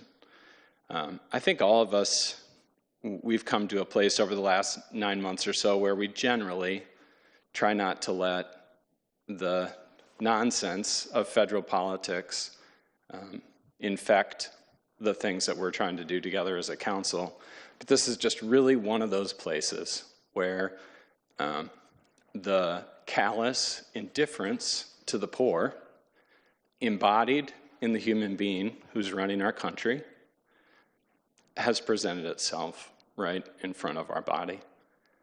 And I personally hoped over the last few weeks after the SNAP benefits became part of this national conversation that the courts would give our president an opportunity to reconsider his decision to not find money for SNAP benefits.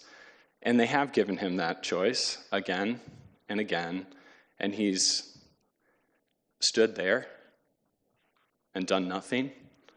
And it's been left to the city of Salem to do something with our general fund that we generally don't do, this Marion County.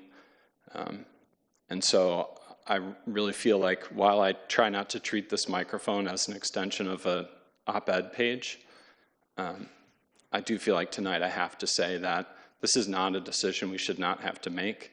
I take no pleasure in voting yes, and I wish that people will understand that there's a lot of people who need a lot of help, and an operating federal government is a key to making that happen. Those are the end of my comments. I'll be voting yes on this. Thank you. Really well said. Thank you. Anyone else? Councilor Brown.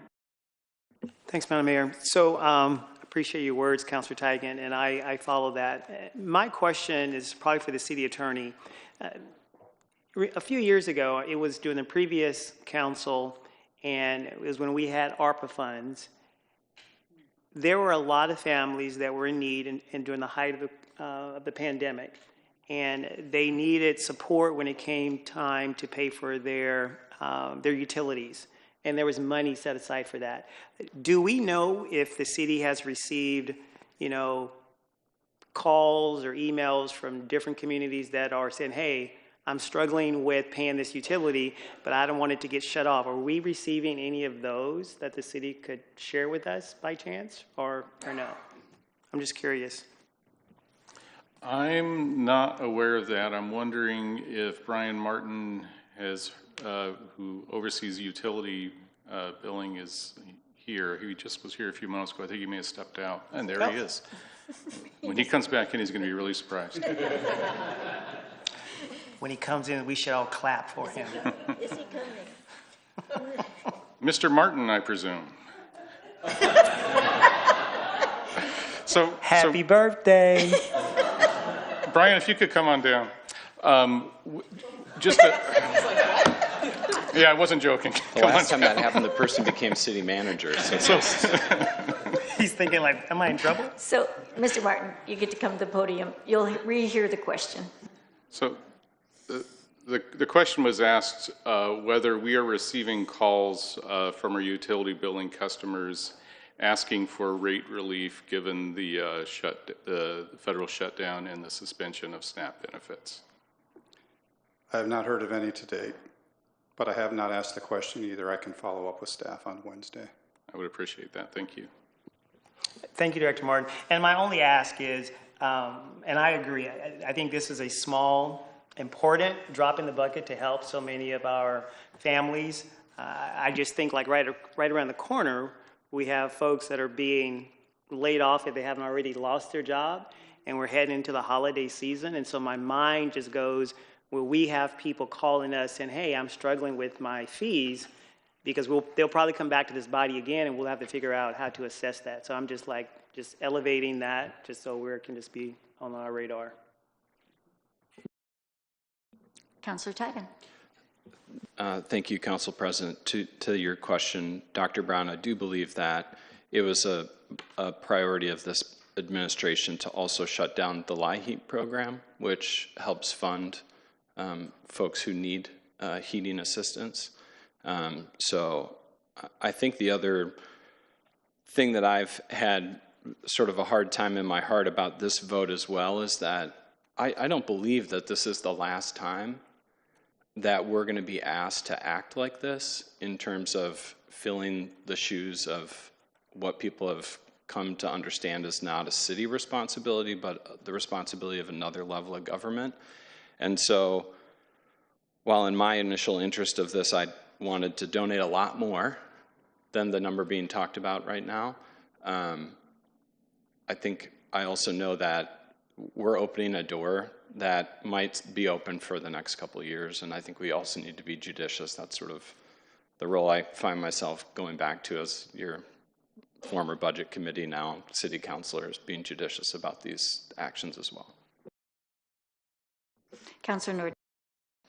Thank you, Councilor Tigan. You know, to follow up on that, I think that that might be something we place on a future agenda item for a budget committee to talk about, because throughout the year, council will get requests like this. We will get, well, this wasn't actually a request. The food chair did not request this. I requested it. But we're going to get pressure throughout the year because we are being responsive, because we're accessible, because a constituent can walk into the grocery store and see you and talk to you. They can't do that for their federal legislators. We are the most accessible level of government, the most approachable form, and so we get asked a lot. As someone who's been doing this for 6 years, I can assure you, you will get asked to do many things all the time, and so many times the answer could be, that's not my job. That's not my responsibility. You need to go talk to this person. And it's really tough. That's one of the toughest things about being a city councilor is I want to say yes to all the projects, all the nonprofits. I used to serve on the Social Services Advisory Board as a public member before I came to city council. And every year we would get the grant proposals in for our pass-through funding. We would get grant proposals from a who's who of amazing local nonprofits. And every single one of them would put in a really great application explaining all the reasons why they should receive some of our funding to help domestic violence survivors, to help women who are homeless, to help children, to help the food share, and the list goes on and on. And it was a challenge back then too. It was just a humble group of volunteers who had a small pot of money. We scored, and then we debated vigorously, and then the recommendations only ultimately went to city council anyway. So it doesn't get any easier, and when the economy gets worse, we will get asked time and time again. So it may be appropriate for us to ask our peers, our public member peers on budget committee, you know, for guidance, because we're going to get asked a lot and we're going to want to say yes to everything because we see the need firsthand. And we know that when people struggle in this community, it affects everybody else, economically, emotionally, and so on. So I would welcome opportunities for us to discuss that as a budget committee group as well, because that's what they're there for, to help advise us and make recommendations to council on how we spend the public's money.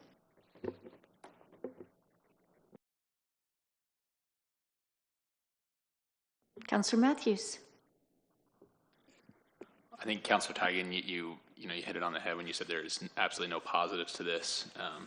But one thing it did kind of open my eyes to that I don't think I was aware of before this crisis was how Oregon ranks in this whole situation. And you know, it's my understanding at this point that we rank in the top 3 for our population that use SNAP benefits. That shows an affordability issue, right? That shows an imbalance that we have as a state. Our state ranks in the top 5 in unemployment.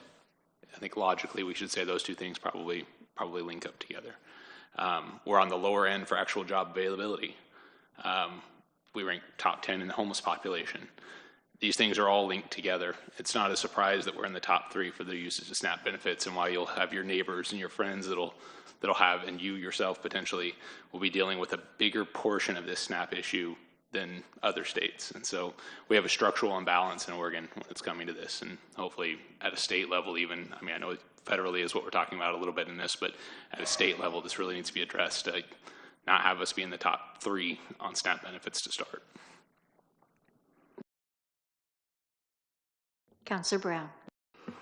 Thanks, Madam Mayor. And Councilor Matthews, you are correct. I know you love math, so I'm going to give you the stats for that. So when you think about Oregon being one of the top 3 states that are having like the biggest issues for folks who are receiving SNAP benefits, I think for Oregon it's 1 out of 8. 1 out of 8, which means roughly that it's 18%, and that's right under 757,000 folks in Oregon are receiving those benefits, and that number is growing. So I share that not only with you, but just for the folks that are in the room and listening at home, is that when you have roughly almost 800,000 folks that are asking, that are in a place of need, that's a huge concern. Where some of us may not have to worry about at night when it comes to food, we can almost guarantee that in this room alone, when you start counting up to 8 people, 1 out of 8, somebody is struggling. And that's something that we have to be very aware about. And so I appreciate you saying that. Thank you.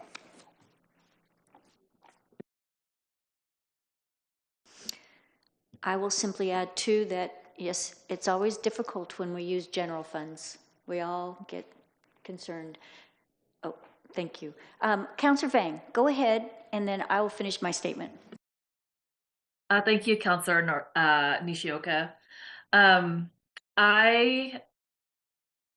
glad to see this on our agenda item today. The last council, in my public comment, I mentioned how our community is hurting because of the SNAP benefits and just a couple of resources for our community to reach out to. And to have our city, even though we ourselves are in a budget bind structurally, I'm glad to see that we are doing our part to respond to our community and response to our residents. And I think it's really important that as we move forward, we are data informed and we look at the numbers and we look at the policy. But at the end of the day, this is food going to families to feed children. And this hits home a lot because I am also a child who relied on SNAP to get through the school day, to get to where I am today. And as a leader and as an elected official, it is my responsibility to make sure that I continue to give back to my community because I know the struggle of food insecurity. And this just reminds me back when in another leadership position I was in, COVID really threw everything sideways, and I was able to reach into the budget that I was overseeing to be able to help support my fellow students who were taken by surprise by COVID. And so I just see the agenda item before us today as, again, the city taking a leadership role and being responsive to our constituents. And so I'm glad to see this on our agenda, and just to remind that this is food that's going to people, that's going to an organization that helps impact our community. Thank you. Thank you, Councilor Vang. So I will simply add that I was saying that we, as councilors and budget committee, have to be very careful with our general funds. And that is always something of concern. I see this proposal as an investment in our community, as leverage to help them, and that it itself can make a difference so that they can have food and still be able to pay that utility bill, that they have the opportunities to still be able to care for their children, and that we as a community can say we did this and rallied to help all members of our community. So I too will be voting yes for this. Thank you. I think we're ready. Recorder, please call the roll. Councilor Gwen. Aye. Councilor Brown. Aye. Councilor Vang. Aye. Councilor Nordyke. Aye. Councilor Barney. Aye. Councilor Tigan. Aye. Councilor Nishioka. Aye. Councilor Matthews. Aye. Mayor Julie Hoy absent. The motion passes. Thank you, everyone. All right, moving on to 5C. Before motion is read, we have our CFO coming. Oh, okay. I was tricked. I thought it was somebody else.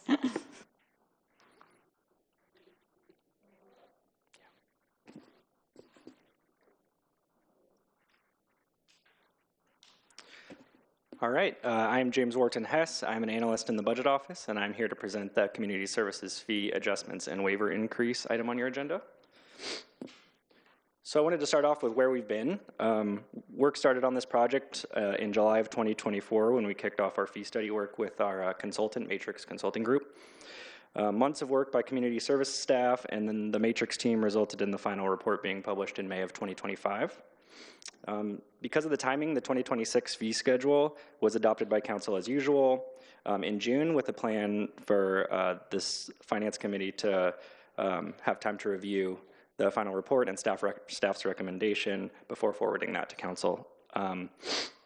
And so between June and September, the Finance Committee discussed the fee study and resulting staff recommendations, ultimately recommending the proposed adjustments along with an expansion and increase of the recreation waiver program. And so with approval of rates by City Council, staff will be able to implement the revised rates and waivers in time for the 2026 recreation season. The recreation season spans 2 fiscal years, so really those recreation fees really start to take effect in January here. So this will allow us time to implement that for the 2026 season. So we had 4 main goals when we set out on this fee study. We wanted to understand what it costs to provide services we charge for these fees and how those compares to the fees we actually charge. We wanted to understand how our fees compared to other organizations. You can see a summary of that in the fee study attachment on your agenda. Generally speaking, we're pretty in the middle of the road. Some are a little less, some are a little more. And there's a whole bunch of different structures people structure their fees schedules with, but generally we're pretty in the middle of the road. We wanted to establish a criteria for community service fees that set minimum cost recovery goals. And I did want to stress minimum because we're setting sort of the floor, not the ceiling, with the cost recovery goals.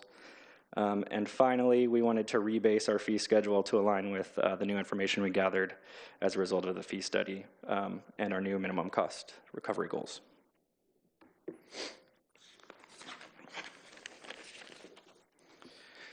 So this is the community benefit pyramid, and it's sort of our way of conceptualizing how the city chooses to charge fees and what the minimum cost recovery goals are. At the bottom of the pyramid are the city services that are perceived as being primarily community benefit that aren't that individual benefit. So that's things like being able to play on a well-maintained and clean play equipment, or being able to walk in your park, or check out a book at the library. So those are things we don't charge fees for. That's at the bottom in the blue. That goes all the way to the top, which is mostly individual benefit. Those are generally services the city doesn't provide. For-profit businesses provide those. So in the middle is really where we have the fee schedule and where that comes in. So acknowledging the subjectivity of that, the youth recreation was perceived as having the highest community benefit in the fee schedule. And so the minimum cost recovery for that is just 35%, whereas adult recreation was perceived as more individual, and that has 100% minimum cost recovery. And then in the middle are Center 50 plus classes, some library fees, and parks fees.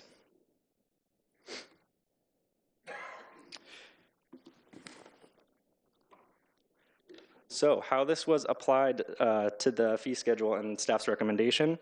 To avoid significant increases in certain fees that were significantly out of line with that pyramid, we proposed only a 10% increase for library and Center 50 plus fees if the current cost recovery was less than 35. Sorry, a 10% increase for things that were less than 35. All other library and Center 50 plus fees, as well as parks fees, were raised to that 50% cost recovery goal.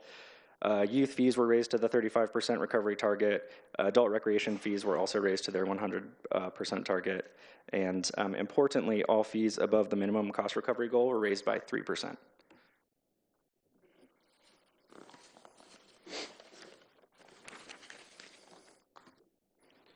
And so just to highlight that and reiterate that minimum cost recovery goals are meant to set a floor, not a ceiling.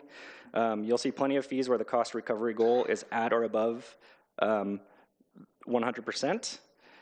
So for fees where the cost recovery is more than 100%, that excess revenue does go back into funding community services like parks maintenance, library staffing, and Center 50 plus services for which fees aren't charged. So those things in that bottom, in that blue of that pyramid. Those fees are vital funding sources for the department's operations. And then you will also note a few other things that in the fee schedule where there's no change, and there's some reasons for that. Some fees were not studied due to the city having limited control. For instance, there are some Center 50 Plus classes and recreation programs that are contracted, so the city doesn't have as much flexibility in changing those fees. The fee study was based on 2025 rates, so in many cases the 2026 fee schedule has already implemented the fee schedule's recommendation, especially for those 3%, because that's a pretty standard increase for us. And then there were a few exceptions to this approach for various reasons. So for instance, kickball and softball rates were combined.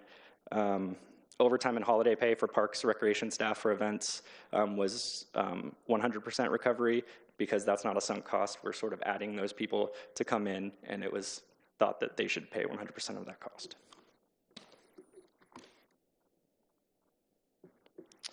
So while the minimum cost recovery goal in youth recreation is the lowest, the impact of the proposed rate increase would still be significant for some programs, and that's specifically true with sports leagues. So I can draw your attention to that fee in particular. So acknowledging that, the Finance Committee moved forward staff's recommendation for fee adjustments, but they also expanded the youth recreation waiver program to include all-comer track meets and events and tennis tournaments, and notably increasing those fee waivers from 20 to 50%.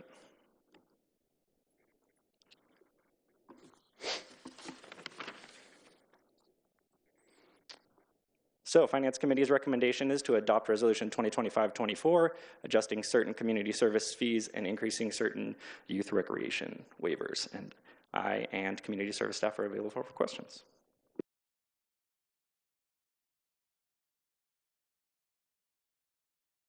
Councilor Varney. Thank you very much. Okay, my question has to deal with the I guess, establishing fees for the library room rentals for things that, community events, basically, events that are open to the public. I don't really understand the reasoning behind this. Is the fee 10% of the cost recovery? And if that's the case, how much do those rooms cost us to have a community group there? I mean, how was this number determined, for example? So there's a couple questions there. So this fee schedule only increases the fee for library room rentals for about $1 for most rooms. The question I think you might be referring to is the Council Policy X5, which sets that 20% fee waiver program for nonprofits. But generally how the fees were calculated for room rentals was they take sort of a depreciation schedule of how much that room costs over its life cycle divided by the hours it was rented. And then it also takes into account the library staff. So if the library staff spends 5 minutes booking that room, then the sort of average cost of that is applied to that 5 minutes, fully burdened for that staff person. There's also sometimes cleaning fees. There's also someone that helps with technology in those rooms, and so a sort of factor was applied to that as well. Continue. Well, I just really question when we're supplying community services to even having a cost at all. Because when I look at the pyramid, when you get down to community services, information, whatever, you're moving towards the full subsidy, no cost recovery, et cetera. So that's just a piece of this, this resolution that doesn't sit well with me.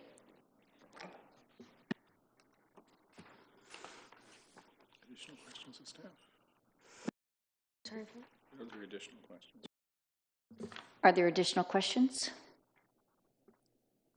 I do. Do you have one? Councilor Brown. Thank you. So with the fee adjustment, I just make sure that I'm tracking this. We change these fees every fiscal year, correct? That's correct, yes. And this is no different than last year, year before? We're just showing a gradual increase? It's a little all over the board, to be honest with you. The fee study resulted in some major shifts and a lot of very minor shifts, if shift at all. So it is kind of all over the board. Councilor Tigan. Mr. Wharton Hess, sorry, I'm going to, this might be a bit of a pop quiz for you. So I'm trying to remember the numbers when we were considering adding the levy, is that the parks, Center 50 Plus, and the library, maybe before the levy, what percentage of their operations was funded by cost recovery and what percentage was funded by general fund? Do you remember offhand? I bet Mr. Eggleston does, but I can tell you it wasn't a majority. Not a majority. I feel like we saw these charts that said the full operation cost something, I don't know, like $20 million, but 5 of that was cost recovery or something like that. It was significant, but not the majority. Is that right? That's correct. And just to emphasize, the cost recovery piece isn't showing the cost recovery of the entire department's operations. It's showing the cost recovery for each specific fee. So there's a lot that we don't charge fees for. And so even if you implemented 100% cost recovery in the fee schedule, you wouldn't be recovering the entire cost of the department. So. Okay, thank you.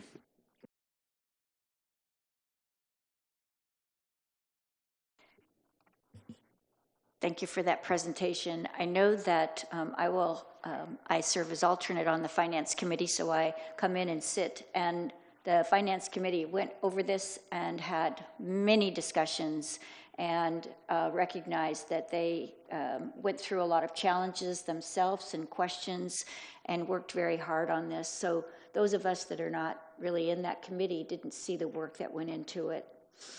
I too am wondering about the testimony about the library cost for the League of Women Voters.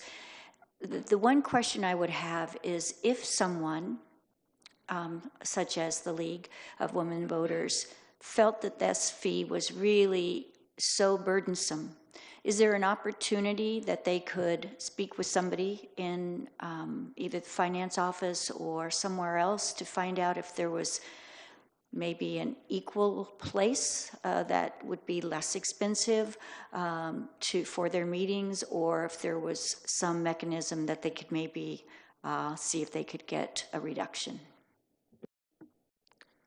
So I might defer to the city attorney on this, but I believe the intent of Council Policy X5 was sort of to create an equal policy for all city facilities for that 20% waiver, sort of to avoid the inconsistency. But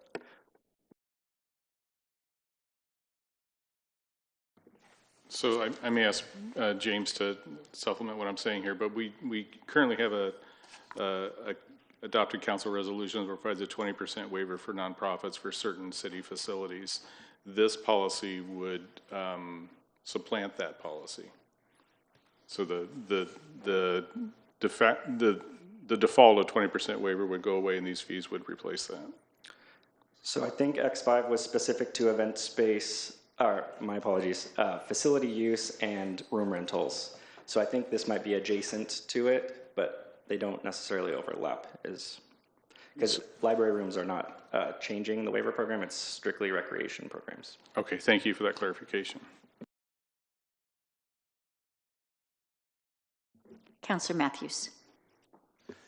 Kind of piggybacking on what Councilor Nishioka had said, and just kind of some of the conversation that had gone around the Finance Committee, we did kind of lament around different individual events and how they might be affected by this. And there was some talk about whether we could do, well, what if they come and they ask for full waivers? And what it kind of came down to is, how do you make a policy that identifies out individuals without being in a fair way? Does that make sense? And so I don't think I said that quite clearly, but it was really just, that was kind of what we ended up kind of leaving with, is there was no fair way for us to say that this particular event was more important than that event that doesn't get a waiver.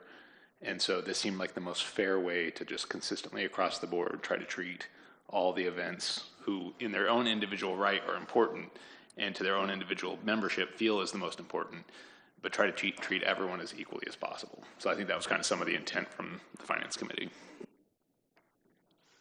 Thank you for that clarification. Councilor Nordyke. Thank you so much. I had a question about non-resident library cards. So per the documents in here, including the committee study, it indicates that it did some comparisons. It talks about how the Corvallis annual library card rate ranges from $120 to $195 per household, which is significantly higher than the rate that Salem was charging of $60 to $85. I'm just wondering, under this cost recovery approach, is it, because I didn't see it called out specifically in the presentation, is the city recommending an increase in the costs for the non-resident library cards? Why or why not? So the non-resident library cards were sort of one of these exceptions in that the 2026 fee schedule that was adopted outside of this process rose those fees significantly, sort of preempted the fee study. So the fee study recommended rate is actually lower than what the 2026 fee schedule has in it currently. And what is that rate, if you know? If I can look it up really quick. $100 outside of CCRLS.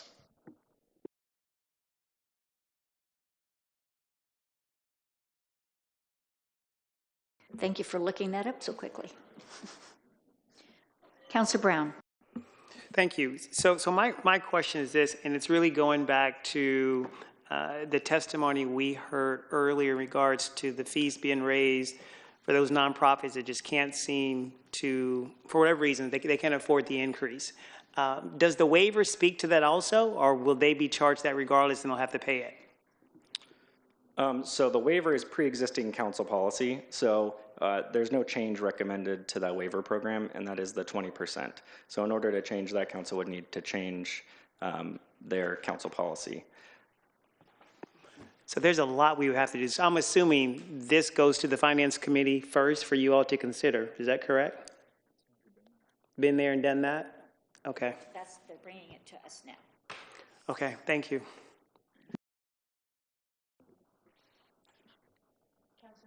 Councilor Nordyke.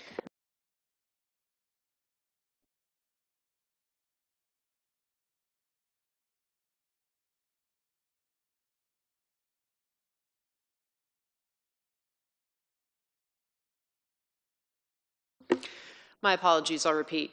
So I just want to remind folks that we're not the only game in town for providing meeting space that is cost effective. And in fact, there are some nonprofits in town where you can borrow their conference room for free. If you're a 501c3 and you ask another 501c3 to use their conference room or their training room space, those opportunities do exist, and I'd be happy to connect the league.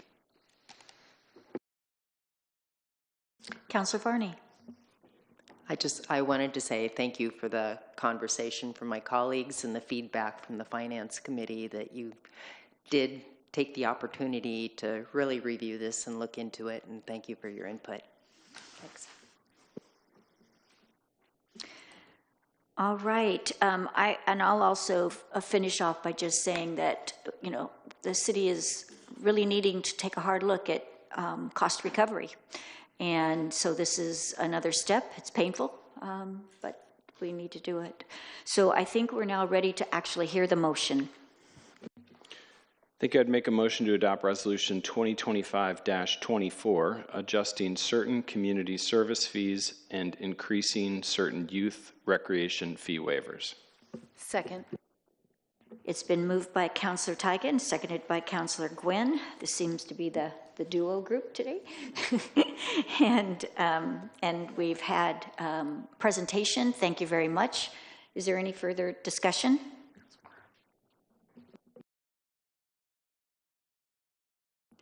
I just wanted to say thank you, because this has been a long time coming. Like you said, we started talking about this at Finance Committee back in May.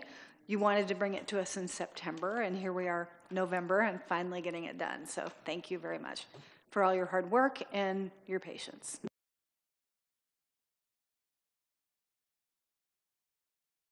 I think we're ready for the roll. Councilor Brown. Aye. Councilor Ving. Aye. Councilor Nordyke. Aye. Councilor Varney. Aye. Councilor Tigan. Aye. Councilor Nishioka. Aye. Councilor Matthews? Aye. Councilor Gwen? Aye. Mayor Julie Hoy absent. And the motion passes. Thank you, everyone.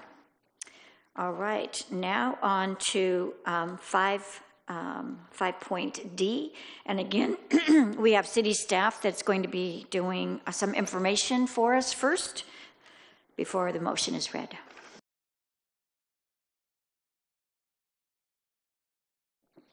Good evening, Council. Just wait for the slides to get pulled up there. Okay, great. I am Rob Romnak. I'm the City of Salem's Park Planning Manager. Great to be with you this evening. I have a brief presentation about the Bushes Pasture Park Upper Oak Grove seasonal no-mow management and related actions that's before you tonight.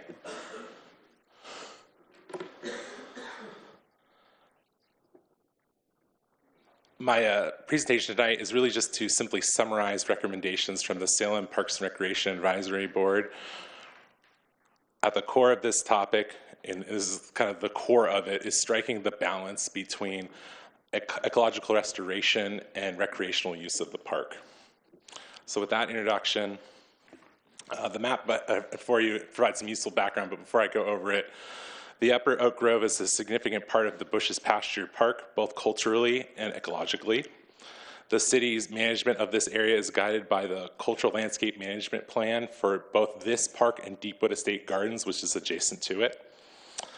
On the left there, the map shows two management areas that the management plan identifies. It's the Upper Oak Grove Oak Reef Focus and Stabilization Area and the Picnics and Playground Area. So then on the left is a lot of dots. The big green dots are Oregon white oaks who have a diameter at the breast height of over 20 inches. And the little blue dots showing kind of more frequently in other areas are smaller Oregon white oaks, just to give you a sense of how many trees we're talking about there. And then the one on the right, and there is a printout of the slide deck in your packet as well. The one on the right shows some of the park's built infrastructure, the paths, the soapbox derby track, the restrooms that are in the vicinity. At the August 25th City Council meeting, a motion by Councilor Nishioka had us initiate this conversation about modifying our seasonal no-mow strategy that we implemented this year in those two management areas, kind of expanding on work we've been doing in other areas of the parks to these two areas, something new, something different we were doing. And then a motion introduced by Councilor Varney and seconded by Councilor Gwen then directed that discussion to SPRAB. And SPRAB discussed this topic at both their September and October meetings, and that concluded with a letter that has been brought to you tonight as part of this action.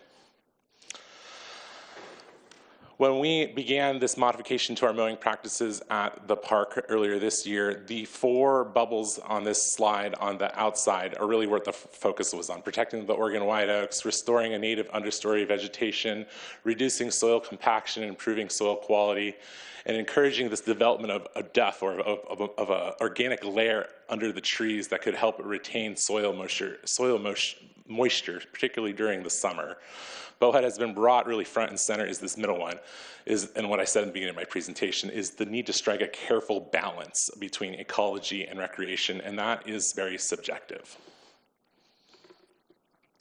What SPRAB heard, a little bit about that, they heard support kind of across the board for preserving the ecological and cultural resources at the park, and for management focused on kind of the long-term health of the Oregon white oaks. They also heard concerns, and to summarize those, to reduce the concerns about reducing accessibility to these areas of the park in terms of specifically picnicking and group gatherings, and this perception that tall grass, by leaving the grass to grow and only mowing it annually, presents an unkept appearance. And there's been discussion about the possibility of wildfire. So these are the main topics that have been brought up. And SPRAB's recommendations are before you right here. It's to continue the no-mow in both management areas with some modifications to, and those modifications kind of are the next one down, to identify and develop designated picnic areas in the picnic and playground area. This in year one would be us identifying locations where we would mow around existing picnic tables, and then we would evolve to a more developed picnic area that would be considered like a picnicking facility that is accessible to people perhaps with mobility devices who have mobility limitations, for example, that they can get there. A more developed site with like trash receptacles and things like that, so there's a sustainable opportunity for them to picnic there. But in year one, it'd really just be us mowing around the existing picnic tables and potentially locating them where they can't be moved as much. Another component of their recommendation is to revitalize the playground, a playground that was built many years ago that could use some TLC to bring it back to life in that area of the park. And then to implement public education around what we're doing and that could look like signage, it could be an outreach campaign, it could also be interpretive elements added to the park so people understand why we're letting the grass grow long, what is it for, why are we doing it. In terms of next steps, a moment ago, I just said that the staff, if this moves forward, staff would modify immediately next year our operations in the park, mowing certain areas in that one management area so that the grass is lower around the existing picnic tables. But to get at many of the recommendations at SPRAB, we would also suggest looking at a capital improvement planning project where we're going to take a big look at this area of the park, the picnicking and the former playground, and how would we revitalize it? What should we do there? And we don't have the answers to that. We would engage the community around that conversation. Assuming that's a good idea, we hear the community generally supports that idea, we would prepare with some conceptual design, some concepts of what it could look like, again, with more community engagement. And that would then lead to a construction-related capital improvement plan with an eye toward making those accessible improvements in the long term. Finally, I just want to take a pause and talk about while we do this kind of work, I want to talk about partnerships. Along the way, we would be building partnerships. We already have some partnerships. We have partnerships with Land University. We have partnerships with the Mission Street Park Conservancy. We have partnerships with 2 tribal governments. And we would hope to build more partnerships to work together to manage and take care of this important gem of our park system. And then lastly, as we think about capital improvements in this area of the park, there's also an opportunity to leverage funding. So I just want to note that the 2022 Safety and Livability Bond does provide funding for reconstruction of the restrooms that are in this vicinity of the park, and those are slated to be constructed in 2028. So there would potentially be an opportunity to look at leveraging the city's funds that we have with outside fundings to possibly enact some of these improvements we're discussing tonight. And that's all I have for you, and happy to take questions. Thank you, Rob. And Councilor Brown. Thank you. Thank you, Mr. Romanek. Great presentation. Question, I think you probably shared this with me on one of our tours maybe, but I need you to refresh my memory. If we're going to use funds from the 2022, right, livability, how much is left in that fund? Do you know? I'm just curious. I do not have an accounting of that. That's not my wheelhouse, but I will tell you that that is one of the identified projects of the bond initiative, and so there certainly is funding allocated for that. The bond initiative had a 10-year delivery plan, and so I think we are currently in year 3 or 4. There's lots of other improvements coming. And do you think with obviously there's some constituents that have problem with the lack of mowing, the lack of upkeep. How do we minimize that? Like, how do we, is this the way to reach them halfway? Like, how are we going to reach them halfway? I think part of having the planning process is that we can actually intentionally engage a broad spectrum of the community. People that maybe don't come to us. There's been a lot of talk about barriers to access. And so it'd really be interesting to explore that, beyond what maybe mobility barriers, but what about socioeconomic barriers? If we were to develop, for example, a picnic shelter that we would charge a fee for someone to use, we should understand replicate how that affect people's uses. So I think this planning study is an opportunity to have that conversation among the broad community, and then listen to what we hear and act accordingly. Right, and one final one. Well, when it comes to no mowing, we do that in a variety of other places throughout the city, correct? Not just here?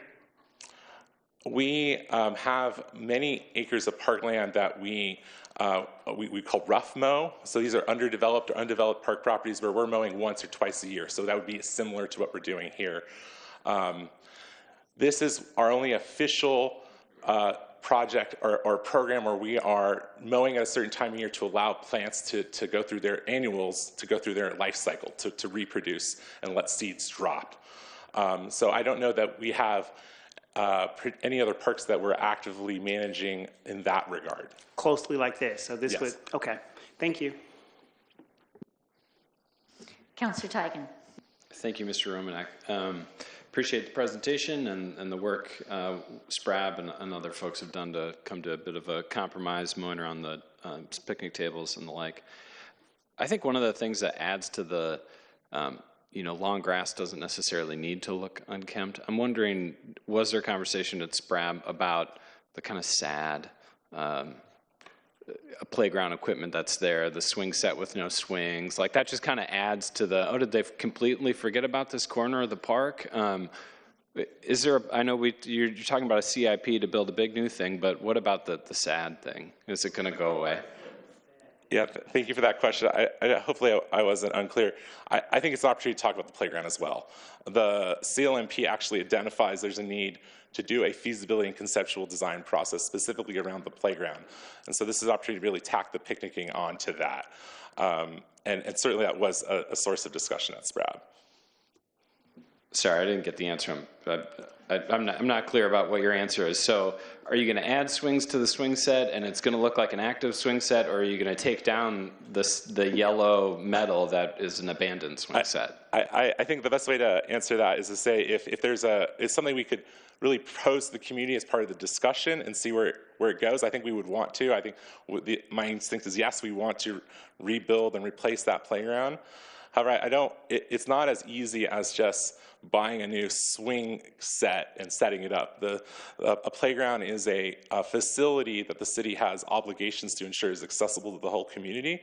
So if we add new playground equipment to that facility, we have to think about how are all people going to get there to use it. And that may have impacts that the whole community, this should be part of that whole global discussion. So it's going to stay sad.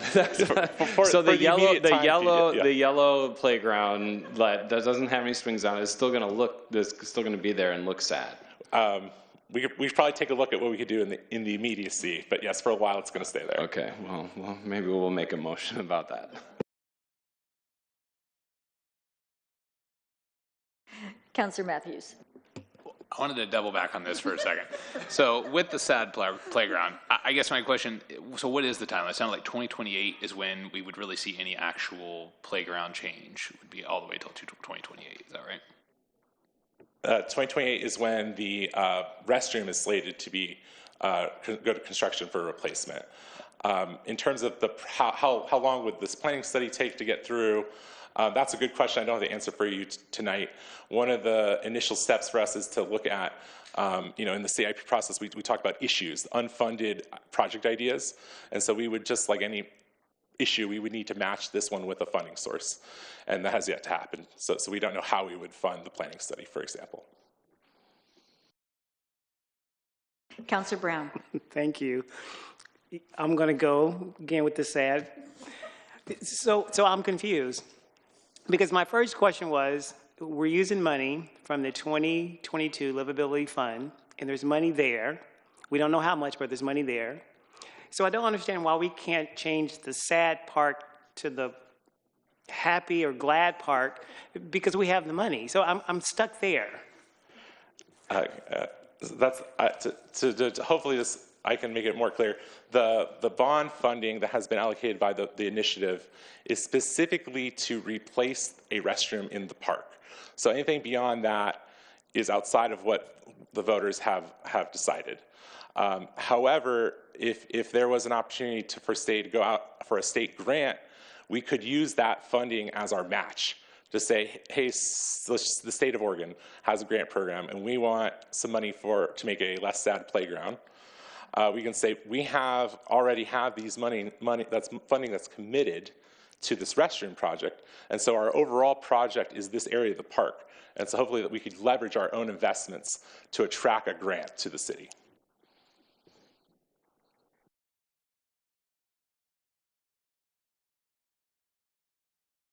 So, were you going to come forward, Gretchen? Come.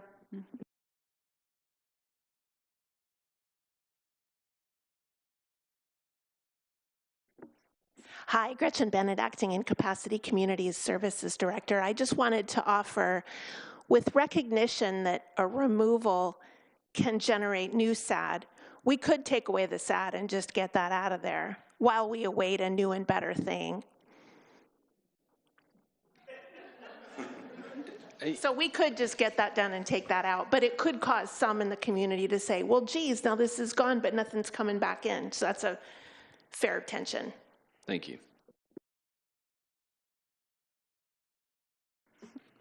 All right, great. So I'm going to go ahead and make this motion, but before I do, I'm going to just say I want to remind everybody, I brought this motion forward to try to have this opportunity of a compromise. And what Councilor Varney did was wanted to make sure that SCRAB had impact on it, and I am very happy to see that they're bringing back what I was recommending. And even at that time, Mr. Romanek was talking about developing the playground, finding a picnic area that had accessibility. So all of that was in the background. I think this was just the beginning of trying to figure out that we needed to preserve some areas for those things so that they have, the people that want to use the park they're able to get there easily. As we noted before, people were dragging the picnic tables clear across the park to the other sides, and that was not helpful. So anyway, if there's not anything else, I will go ahead and make this motion and be ready for probably Councilor Gwynn to jump on the second. I move to direct staff to continue implementation of the seasonal no-mow management strategy and related actions for the Upper Oak Grove at Bush Pasture Park as outlined in this report and described in the attached letter from the Salem Parks and Recreation Advisory Board. Second. It's been moved by me, seconded by Councilor Gwynn. Any further discussion? Councilor Varney. I just wanted to say thank you, Councilor Nishioka, for bringing your original motion forward and getting the discussion going and getting the, all the community input. And I wanted to appreciate everyone also supporting my motion to have it go to SPRAB, the Salem Parks and Recreation Advisory Board, because that's truly their role, is to make recommendations when we want to make policy changes to parks. And they did a comprehensive review, they listened to the public comment, they had a really good in-depth conversation, and they followed the recommendations that Councilor Nishioka provided, and then added a few little bits and pieces, and so the process worked. So I wanted to say thank you. Thank you, Rob, too. Councilor Tigan. Yeah, thank you, Council President Nishioka.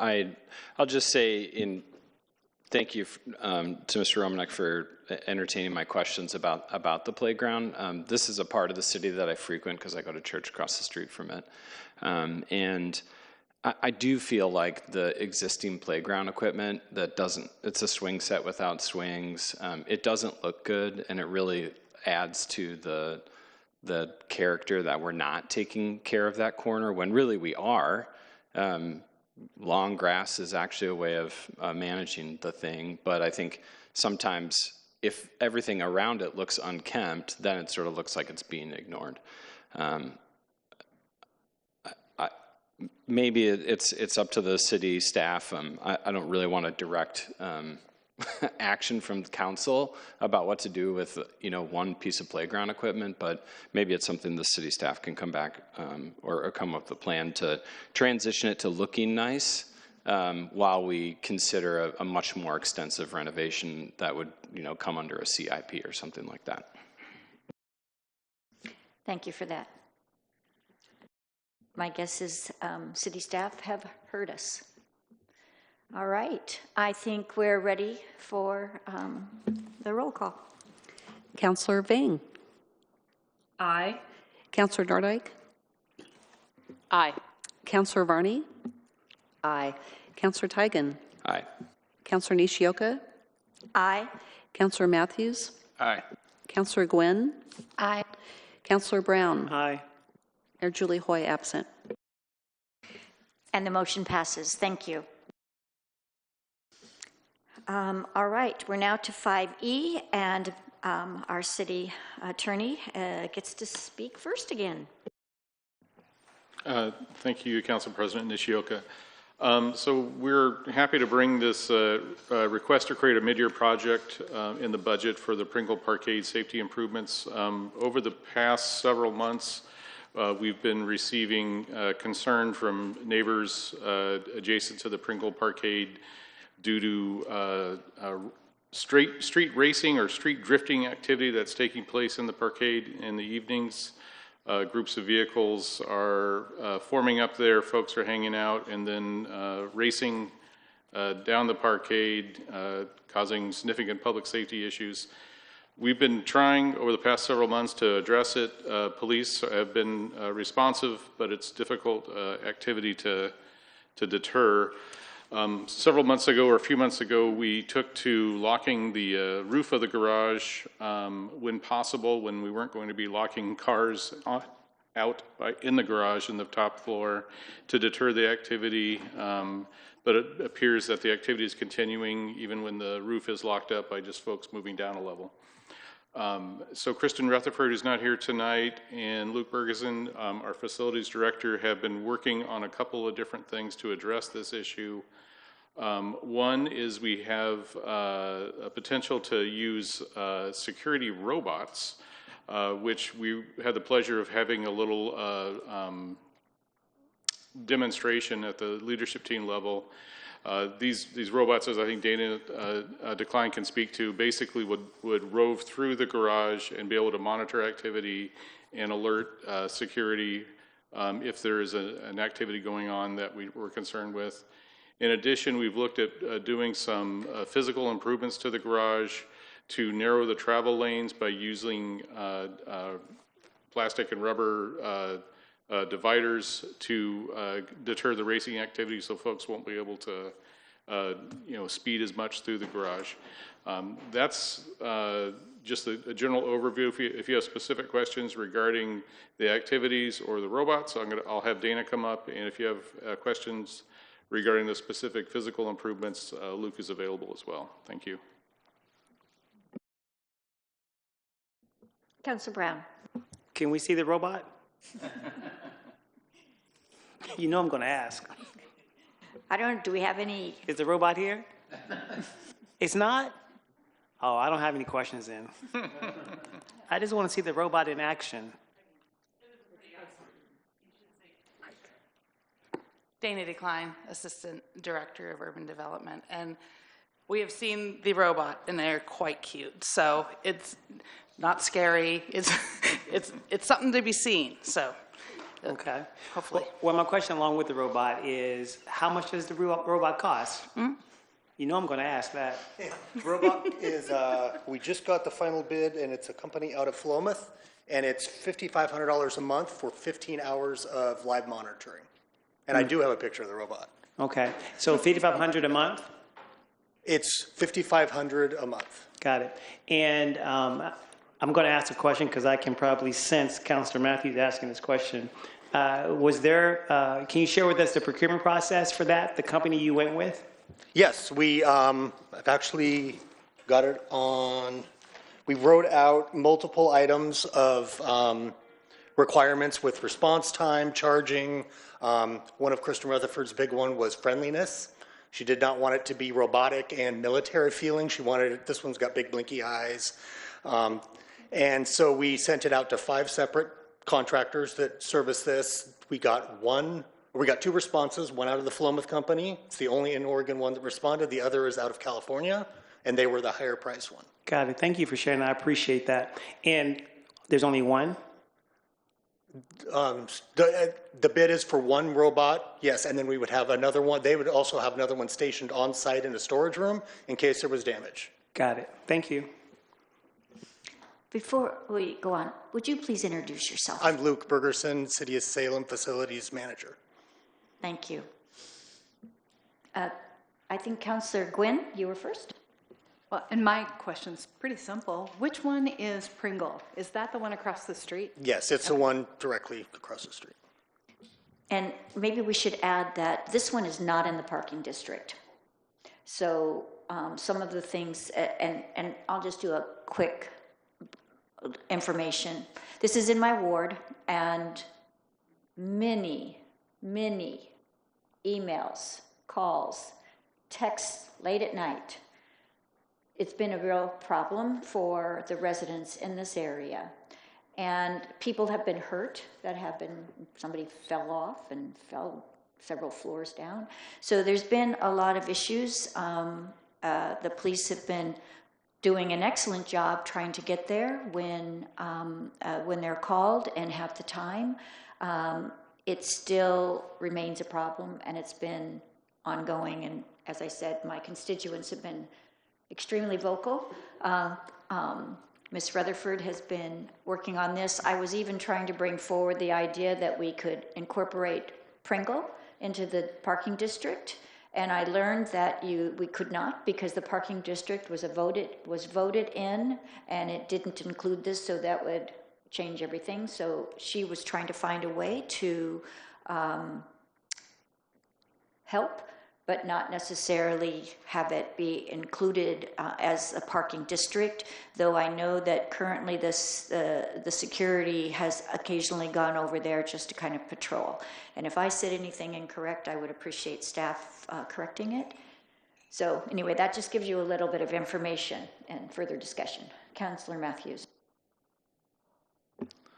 So I want to make sure I got the numbers right. So you said $5,500 per month is what it costs for the single machine, and they would monitor 15 hours live feed per exactly month, with per a live month or person. per week?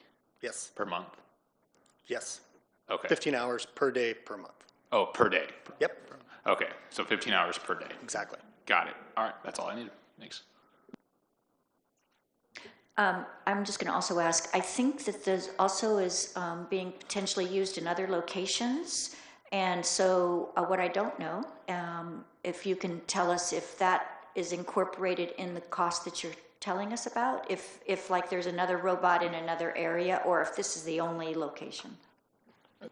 This is the only location that the city is utilizing this service at. I believe there's some private locations in the city that are also utilizing the service. Thank you for that clarity. Councilor Brown. Thank you. And one final one. So with the 15 hours a day, the live feed, and let's say you find something like the robot is, well, who's monitoring the robot? The company monitors the robot. Got it. And then if they see something that's a red flag, they then call who?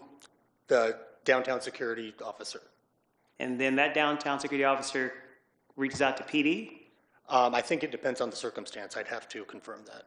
Okay, I'm just trying to figure out the chain of command, because that's where my mind goes. Because at the end of the day, I want to know how quickly does it make it to, like, you know, the desk of the assistant chief? Is it 24-hour turnaround, or is it 5 days? I'm just curious, because if something did take place and they need to see it quickly, like, who determines that quickness and how it'll get to the, you know, the It would desk? be the contractor, and we've yet to define the full scope. This is fully new to us also, and we need to pin some things down.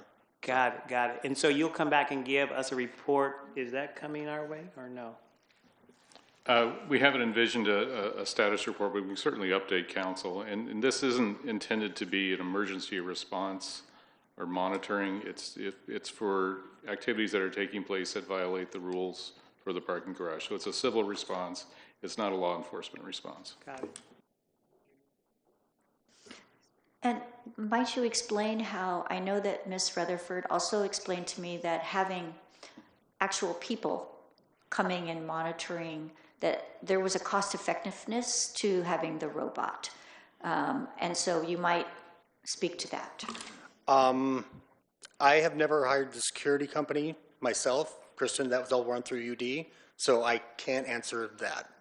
She did the analysis on this. Okay, and Dana looks like she's shaking her head as well. I know that she did make that clear to me, that this was far more economical than other options. I wish I would have brought those numbers, because we did run those numbers, and because it's not part of the parking, it would have gone into general fund, but I did not bring those numbers with me, so we could get that for you though. Thank you.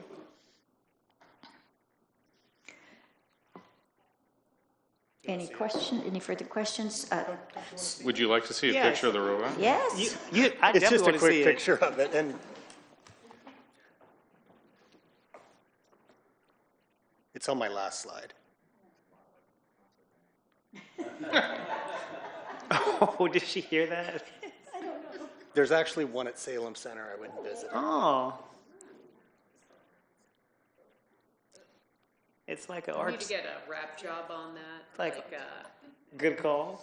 The Salem flag. It will have the city's logo on it. Aha. There we go. Okay, I'm so sorry. Councilor Matthews. This might have been asked already, and I just may have missed it, but in the event that were to be vandalized in some way, I know you said we have a secondary one, would we be responsible for the vandalization? No, it's fully on the company. Excellent. And I'm going to follow that. So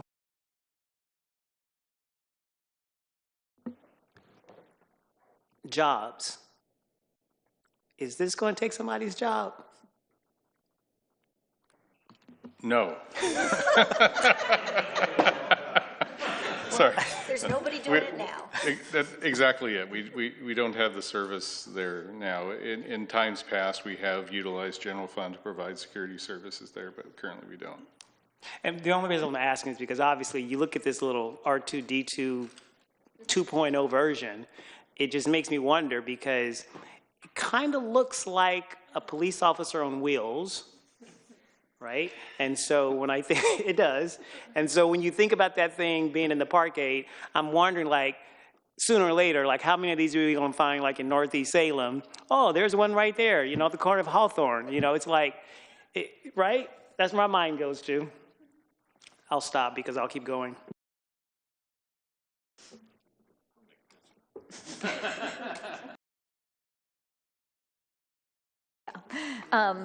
Councilor Tigan, do you have a motion? Yes, I would like to make a motion to authorize the creation of a mid-year project in the budget titled, quote, Pringle Parkade Safety Improvements, unquote. Second. It's been moved by Councilor Tigan, seconded by Councilor Gwynn. Is there any further questions or discussion? I do have one. So my question is, are we limited to the $5,500 per month? I mean, we're authorizing this, but there's no like dollar limit on this.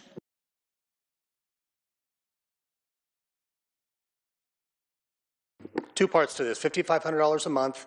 We're doing as a pilot project for 2 months, funded by facilities out of our general operating fund. The second part is the traffic delineator plan, which hasn't really been discussed, but this will open that up.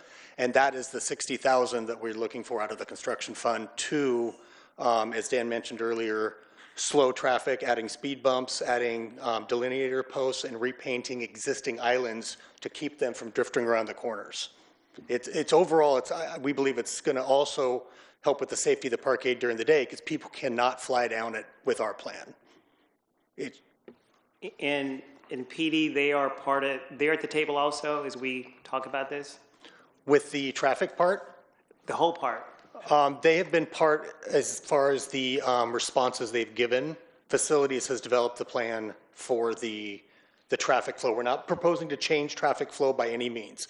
We're taking existing islands, painted islands, repainting them and adding delineator posts with speed bumps so that they can't rip around the corners, for lack of a better term. Right, and I appreciate that. My only concern was, if we're talking about safety, which we are, and the police have been involved in this on several occasions, it's like whatever we decide to do going forward after the pilot program, just making sure that, they have a seat at the table.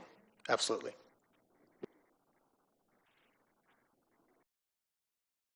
So, Oh, no, go ahead. Basically, this is bouncing off of your question. Will you be coming back to us for that approval of the 60,000 for that, or is that all part of this tonight? That's part of this. Okay. That's actually what I was going to clarify. So what we're really approving tonight is the 60,000 for the monuments or whatever. That's correct. And then the 5,500 per month pilot program, we're not approving that at all. That you guys are taking care of from facilities. And if you decide you want to do that, then you'll come back to us? I believe so, yes.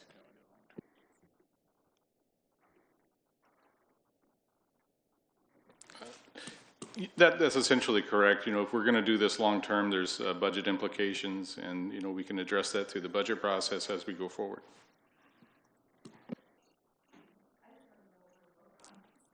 Yeah. It went to the robot real quick. Yeah. All right. So it's been moved and seconded, and I think all the discussion is over. Recorder, will you please call the roll? Councilor Nordyke. Aye. Councilor Barney. Aye. Councilor Tigan. Aye. Councilor Nishioka. Aye. Councilor Matthews. Aye. Councilor Gwynn. Aye. Councilor Brown. Aye. Councilor Vang. Aye. Mayor Julie Hoy absent. And the motion passes. All right, so we now have item 3.3A move to 5.F. And are you speaking to this first, or? I think we've got community services with Gretchen and Rob presenting on this item. Good evening, Gretchen Bennett, Acting in Capacity Community Services Director. Thank you for the opportunity to talk and clarify on this one. I was torturing some analogies in my mind, trying to think. It's horse and cart. It's seeing the forest with the trees. If you will, it's an opportunity to get started, but don't expect the path would just be paved right away. What this authorization does is allow us to begin developing the management and the design idea at the same time. In practical terms, it just lets us hire help to take a deep look at the idea, which would include a community-based planning process. We wouldn't be building a path right away. Instead, we'd be bringing in help to carefully evaluate the idea, engage with folks, examine the ecology of it all. And then if it proves to be a good idea, starting now gives us the opportunity to be able to activate as quickly as we could, which would be in fiscal year 27, generally speaking. So enabling this work allows us to take a deep dive and conduct the conversations that I think we'd like to have to ensure the program's success. So I don't know if that helps. There's a tortured analogy opportunity here somewhere. Councilor Matthews. Okay, so that I'm clear on it. So the request tonight is for $1 million to go do the planning, and then there would be obviously additional cost to actually constructing this in the future? No, forgive me. Thank you for clarifying that. That would be what we would imagine to be the complete cost of the project, including the planning and the paving, should that prove to make sense. Gotcha. Councilor Tigan. Thank you for clarifying sort of the approach here. I'm curious if the planning process that you're going through at the same time that you're moving forward with planning the paving, the planning process doesn't support paving the trail. Like, is there an off-ramp from doing the paving if what comes out of the process is, that's not actually what's right for the natural area? That's correct. There's an off-ramp. It just enables these steps to begin and run concurrently to take advantage of the opportunities should it prove to. If, as we embark upon the planning process and the permit process, which does that deep evaluation, it doesn't make sense, then we don't move forward. If I may, I mean, I have a lot of questions about the pathway. Makes intuitive sense to me, but I think it really begs more questions that I think you're going to tell me are going to be considered in the planning. So, is the pathway lit?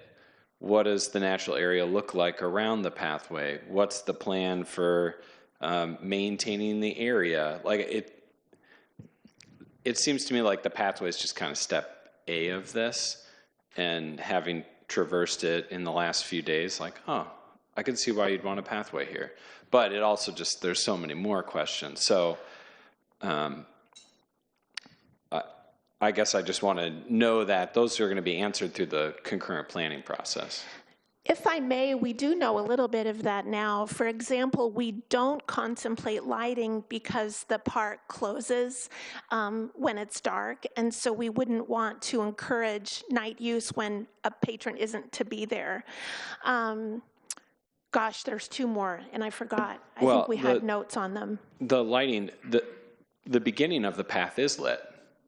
When you go off onto the concrete that's currently there that goes to the river, there's a handful of 4 or 5 lights. Right, but I don't think we'd contemplate running lighting all the way through that natural area all night long. I think that would create challenges. Oh, and I remember having the paving would actually assist us with maintaining the area, continuing to remove trash and address accountability or enforcement challenges. Okay. Councilor Varney. Thank you.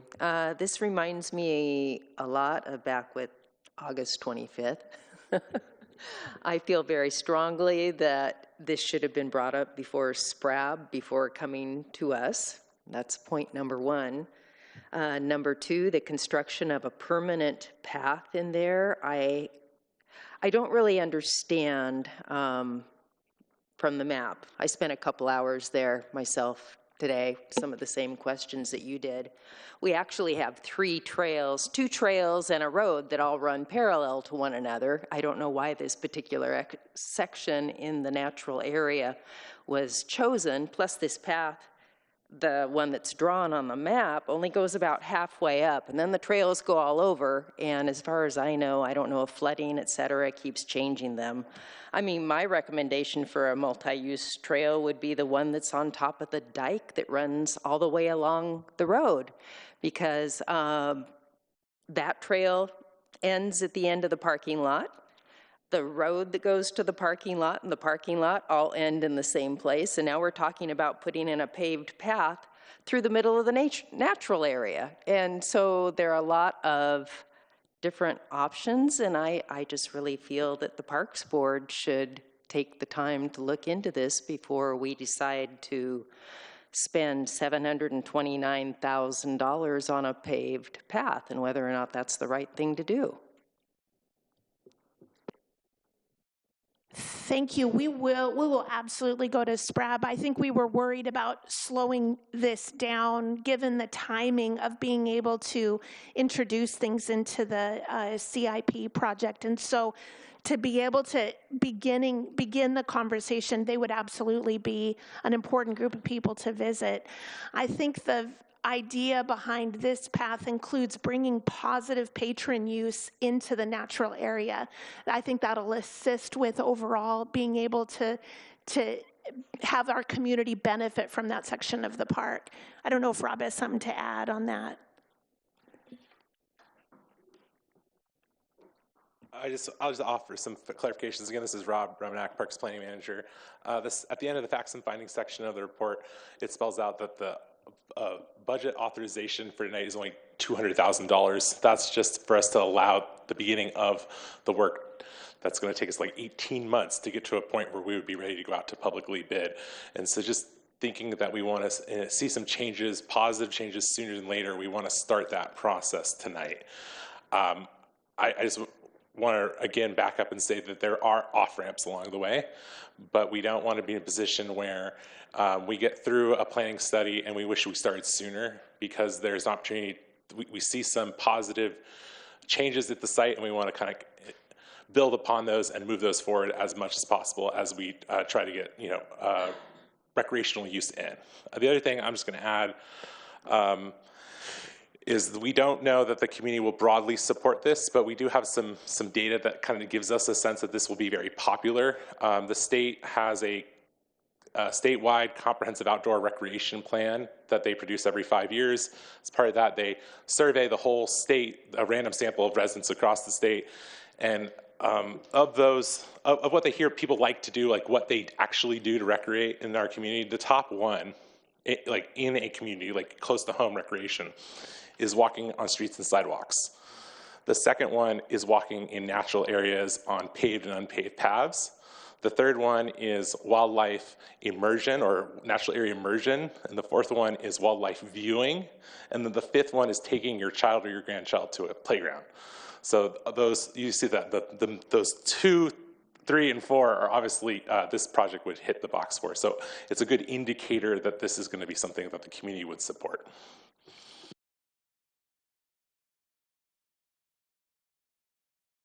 We'll start down here. Councilor Matthews? So I'm trying to kind of reconcile in my mind. We talked about kind of another tree project or a No-Mow project just a few moments ago, right? And the whole premise, if I remember the last time we were here, I shouldn't say the whole premise, but part of the premise of why trails and everything else through those areas didn't work is because we had these large trees that were sort of dangerous to be underneath. And so I'm not a tree expert by any means. Maybe these are totally different kind of trees. Maybe these aren't white oaks. I don't know. But I guess I'm trying to reconcile in my mind how a path through this nature area is differential than the path that we are basically saying we shouldn't have in this other area because it's dangerous.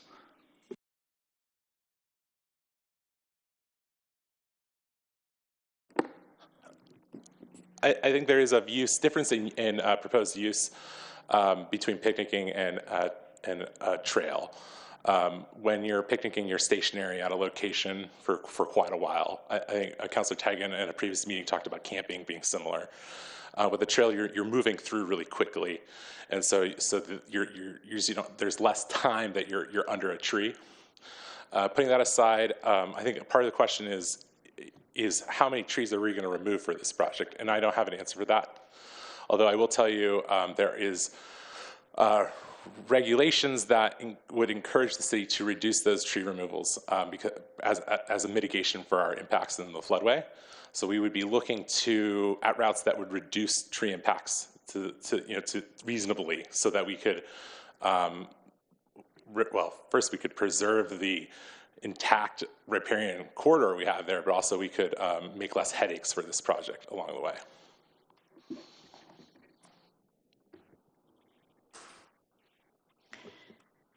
Councilor Varney. Thank you. I was just thinking, we have a lot of unpaved trails in Minto Brown Park that get used a lot. Why do we have to pave this one? Why can't we just put chips on it, pack it, make it wider? I mean, when I walked down it, I could see where a tractor or something had been on the existing one, and some new signs were put up, etc.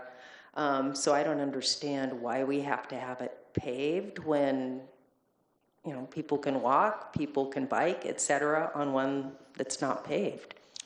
It certainly does not need to be paved. I think some of the thought process of staff here is we want to create a path that's accessible, and then we want to invite the whole community to use it. Kind of the thought is we want to encourage use to increase passive surveillance to kind of bring back the area to positive use. That's part of what the value we see in it. If we had an unpaved path, that's certainly an option. I think there are some things to consider. is regularly inundated by floodwaters. I'm not sure what the situation would be. We might have to be regularly re-chipping the path, for example. If it was gravel, I'm not sure what that would look like. We'd have to look into it. This proposal, I think, is really trying to strike a balance. You know, we realize that, you know, paving a 10 to 12 foot wide path through a natural area is not an easy decision, but considering where we are today, we think that's a positive step that will let us get in there, get positive use, give us access to it so that we can manage the natural areas to either side of the corridor, or the path, excuse me, through the corridor. That's some of the thought process behind the kind of decision to bring this to you. Councilor Brown. Thank you. Mr. Roman, you know, I have great appreciation for you, our parks, tours. I love all that. I think I'm getting stuck on, this is roughly $800,000, right? To put a pathway or to make it a lighted, cemented pathway for patrons to use. And I'm assuming that there is a large audience of folks that want this. Yeah, that's the assumption staff is making as well. There's a large assumption. There is an assumption there's a large audience in our community that would be happy to loop through the park as part of a larger system. So if you take a step back, you zoom out, we have Minto Brown Island Park, we have a bridge that connects it to Riverfront Park, we have the Union Street Railroad Bridge that connects to Wallace Marine Park. There's three wonderful parks with two bridges that connect them, and there's a lot of opportunities for both just getting out on your bike, or as well as having organized events, fun runs, all sorts of opportunities to get the community out. Right, and I totally see the value in that. I think for some folks at home that are watching this, if we're moving on this assumption that the staff believe that this is a way to bring more people to use that particular path, some folks are going to get stuck on the $800,000 for this when we can't fix a swing set. I'm seriously, people are going to struggle with that, and they're going to look at us and be like, you guys are crazy, because you turn around on one side, you don't want to mow, you don't want to cut the trees, but on this side, you do want to cut the trees, you see what I'm saying? People are going to look at us like we ain't got no sense. And so I'm just being real. I am just being real talk here, because although I may understand the why, I'm going to struggle trying to convince somebody out there what this why is. They're going to look at me like, Dr. Brown, you crazy. And so again, I'm just bringing that into the space because although I understand it, it's going to be hard to sell this to our constituents of how we are managing our funds. Because if they already struggle, and I think Councilor Varney and Councilor Nordyke already said this, you know, we're still in that place of trying to win and earn the trust of our constituents. And I'm not exactly sure this is going to do it. Just my input. Councilor Nordyke. Thank you so much, and I appreciate you folks bringing this to me. So talk to me a little bit more. There's some great information in the staff report that sheds a lot of light in terms of why the staff is bringing this proposal forward. One of the things I saw in here that I'd like to understand a little bit more, in the staff report, it says that the Salem Police Department, SOS team, and Parks Operations have seen a, quote, significant reduction in the number of individuals sheltering within the Wallace Natural Area, end quote. And that's happened just over the last 12 to 18 months. Gretchen, can you speak a little bit to that? And why does that dovetail with the request to want to pave this particular section? Thank you, Councilor Nordyke. Recognizing the reduction in sheltering in that area of the park, recognizing Wallace Marine Park in particular's role in our broader system as an urban park with significant recreational use. If you think about all of the adjacent soccer, flag football, softball fields, and the objective for that area to be available for park patrons and to continue to expand that. The area having less sheltering as we've returned away from those COVID era periods creates an opportunity in order to continue the broader vision of the park towards true access. It might help to recognize the objectives of each area in town and what's needed and how it's utilized when you see those differences. Yes. Thank you so much. That's helpful. So I toured, I went deep into Wallace Marine Park during the pandemic with other advocates to work directly with the unsheltered. And I can tell you, not having even a small paved area meant that it was extremely difficult to access those individuals. And you know, when the rain comes, the muds come. And what I remember hearing about, I didn't see any emergency vehicles that day, but it's next to impossible to get an emergency vehicle inside the deep areas of the park where there were a lot of seniors that I met living outdoors. And so I noticed that one of the potential benefits of having this section paved is that you could get emergency vehicles in and out a lot faster than you currently could. Can you talk a little bit about whether there's a need for emergency vehicles, even if it's just UTVs, ATVs, and the like, in order to access areas of the park? Well, thank you. I think that need that you describe speaks to the broader reason why Wallace Marine Park isn't a forever home for people experiencing unsheltered homelessness. It gets muddy, the waterways, it's just such a challenge. And I've recognized it's true that having the ability for emergency responders to be able to move in the area is valuable. However, this isn't exactly what this project does insofar as it's a smaller circle. This is really about giving that recreational experience, as Rob described, of being immersed in the forested space for a bit and having that benefit coming all the way around and connecting with the west side circle. So it's not as though this paves all the way completely forward into the complete parcel. And I guess my last question has to do with funding. So as I understand it, according to our staff report here, this is not a general fund request. This is funding that would come directly from the System Development Charges project list. And that's money that can only be used for projects like this. Can you speak a little bit more about what that 309 list is? Well, thank you for saying that. Although I don't think I could speak well to the 309 list, my colleagues would need to do that. It's really important to recognize this is a pot of funds that can't be used generally for operations or social services or many of the needs weighing on everyone's hearts tonight and right now. It's very specifically a park system development charge for that category of need.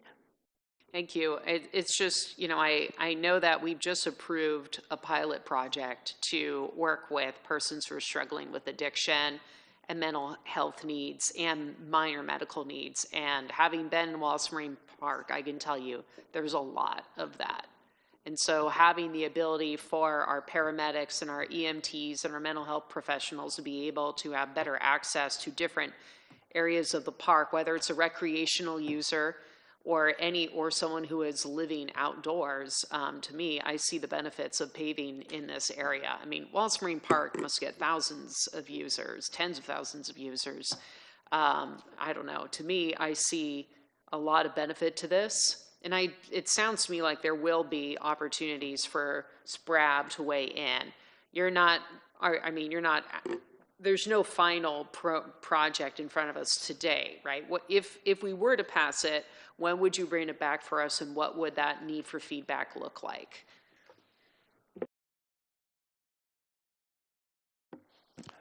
I imagine that it will take us 12 to 18 months to complete the development plan, and that would actually come back to City Council. And if it was approved, then we would be able to, and the funds were budgeted, we would be able to proceed with the actual paving of the path at that time.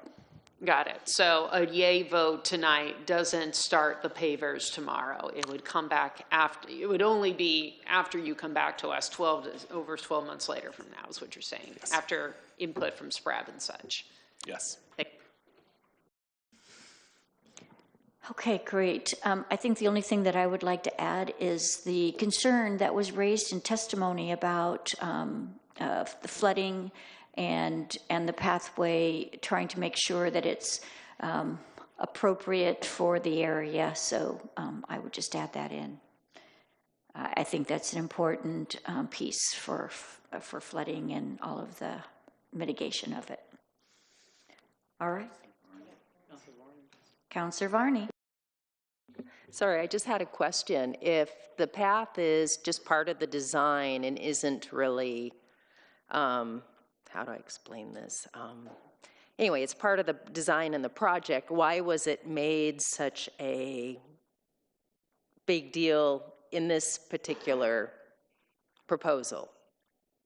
If, you know, it's just kind of open for whatever. I don't really understand. If you wanted to put a paved path in there, why wouldn't that have just been part of that discussion for the management plan or whatever?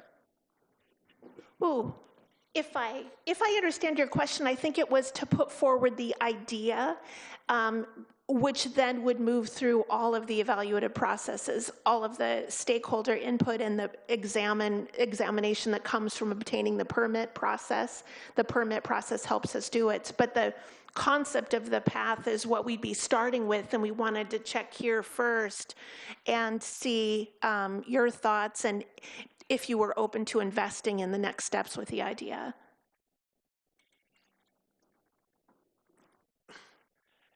I'll just add that it's, if we start tomorrow on the design and planning process for paving the path, we're going to need all that time between now and summer of 2027 to get through the design and environmental permitting process. It takes that long. So, you know, we actually had engineering put together a conceptual schedule as well as the budget, and it really showed that we really have to get started now on the, you know, assessing the existing conditions, and then identifying an alignment, doing the schematic design work, and getting ready a package of information together so we can apply for agency permits. That's all going to take quite some time. It might even, for example, just take us 2 or 3 months to even hire a consultant to help us with this work. So it all factors in between how do we get from here to an end result down the line in several years. Great, thank you. Councilor Varney.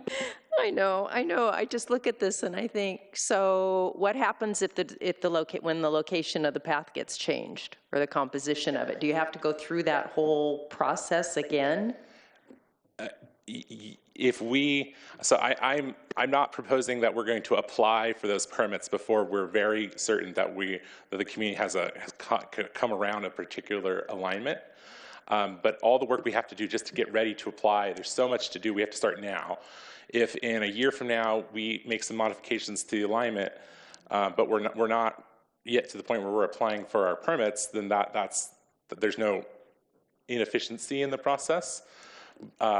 And so hopefully that answers your question. We have a lot of work to do now just to get the baseline data collected, to start really understanding what we're doing here, to getting consultants lined up to help us. To get a schematic design of what we're going to do, that would be in parallel with the planning process. And then after that plan for the natural area comes to council and hopefully it's approved, then we would be in the position to apply for agency permits from like the Department of State Lands, for example.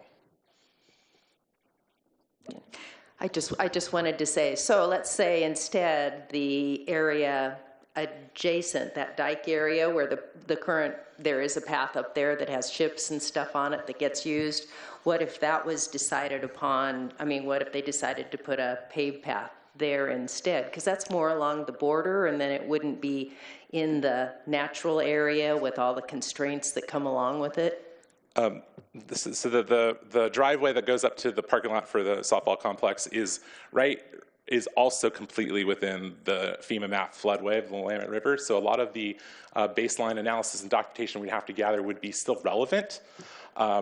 Actually, if you take the two parks together as one park, one larger area, the natural area together, I think over 95% of the park is in the floodway. So we will need a floodway development permit for any paving of any surface in the park. So again, collecting that data, understanding the pros and cons is part of what we need to get started on. Okay, and you chose paving rather than concrete, because I've noticed the concrete that's there it's more resistant to flooding, et cetera, and so I'm assuming that this estimate is for paving rather than concrete work? Yes, we can certainly look at other materials. Asphalt is where we're starting at. Concrete paving would be, just roughly speaking, 2.5 to 3 times more expensive. Something like a boardwalk would be even more expensive than that. So this is just the baseline of what we are proposing. Kind of looking at maybe there's sections where a different material makes sense. We can definitely look at that.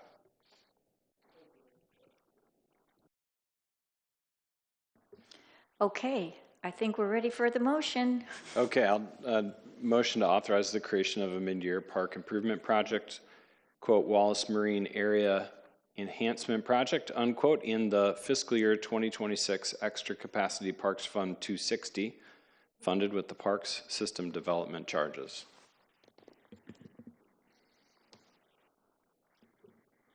I'll second it. All right. So, thank you. Yeah, I'd like to, I appreciate the deliberation thus far in the form of the questioning the staff. I think it's important to talk about it too, just as a council. What I heard and understand the project to really be is the starting of the planning process and also the concurrent start of the design process for something in the natural area. I'll just say from my own personal experience, we call it a natural area, and just like the No-Mow area, we're committing to an aesthetic. And the No-Mow area, we have good reasons for keeping it the way it is, and we go with that. And just like this, we whether or not we decide to put a paved trail or a bark dust trail through the natural area, I mean, it's not the Frank Church Wilderness. It has ecological value. It's connected to the river, but it's when you walk through there, the trees themselves are choked by invasives, and this space needs management. It needs people in it, and it's also adjacent to a huge economic driver for our community. We've learned in the last year that just 1 week of softball at those 5 softball fields can have $9 million of positive economic impact in our community. So by creating adjacent and positive managed recreation in a natural area, to me is a really good idea. Whether the trail gets paved or not, I'm satisfied with the staff's response that there's an exit ramp there, but I also think it's a good idea to move forward with it. I'll be voting yes. Great, thank you. Any other comments or discussion? Councilor Varney. Sorry. No, I really appreciated the discussion, and that's one of the reasons that I pulled it, because I wanted to get more information. I personally still feel it should have gone through SPRAB before coming to us, even just the concept of it, because they're in the middle of, they're just starting to begin their next comprehensive park system management plan. I mean, there are a lot of things that are in flux right now, and so that's why I felt it should go in front of them. But based on the conversation and the fact that there will be opportunities to change it, et cetera, I'm going to support it, though reluctantly. Councilor Brown. Thank you. I'm going to follow Councilor Varney. And I appreciate the discussion. I appreciate you actually pulling it. But I'm going to go back to the same thing you mentioned earlier. If we if we gave STRAB back their authority to look at it, shouldn't we do that also for this one? And so that's my concern. Like, if we did it for one, it's almost like we can go back. And I think Mr. Romanek's already said, we're not about to bring out the pavers tomorrow. So part of me says, with the due diligence of us having this conversation tonight, why can't we send it back to that committee for their input? Or is there a reason why they haven't given us input on it? Councilor Tigan. What I heard from the staff and part of the basis for my vote is that They needed the authority to move forward on the spending. SPRAB doesn't have the authority to do that. The city council has the authority to do that, and that's what they've asked us for. But what I've also heard the staff say is that they will be going to SPRAB to take a look at this project, and it's going to be an 18-month process, which sounds like there's a lot of SPRAB involvement there. All right, thank you for that. I think I understand the purpose. I understand the why. You know, we want more patrons over there. There's a huge disconnect with me with that amount of funding right now. I'm just struggling with that. I am definitely struggling with, we're going to spend that. If perhaps I could respond to that, and maybe allay some of your fears, is that, again, this is capital funds, can only use for capital projects. SDCs are make up part of the capital improvement plan, and parks SDCs can only be used for parks improvement projects. So it's not like we could use this for staffing or any other purpose. Previously, council has been concerned about acquiring new park properties because it has a long-term obligation. This property is already owned by the city. It's already in use by the city. So if there's a proper use for these funds, it's this kind of project. And may I follow up? And with that, and Director Bennett, this may be for you, with what Mr. City Attorney just said, where does this rank in regards to the other needs of other parks? Like, is this number 1, 2, 3, or is it number 75? I don't know the answer to that. That's a good and fair question. I think in this case, we see big need adjacent to significant recreation and economic driver. We see a park that's been impacted strongly and severely for a while, and it's an opportunity. But I'll tell you, the park bench that needs painted in a small park that I heard about the other day weighs on me too. There's a million needs in our park system. Right. And I appreciate what Councilor Nordyke said about having, you know, access to get to people in the parks. I want to make sure that people are not going to perceive this particular action as a way of us getting rid of people who live in the park. I want to make sure that people are not going to say, oh, they're paving that park because they don't want the homeless living there. I want to make sure that that is not what this is, A. And B, with this being on West Salem, there is going to be that perception of folks saying, well, there goes West Salem again. They get whatever they want. And so I'm going to say out loud what people are not going to say. And so I just think I'm all about it. I'm all about spending the money, making our parks better. I just want to make sure that we elevate those things or those thoughts that are going on in our heads, because we will have to answer to those.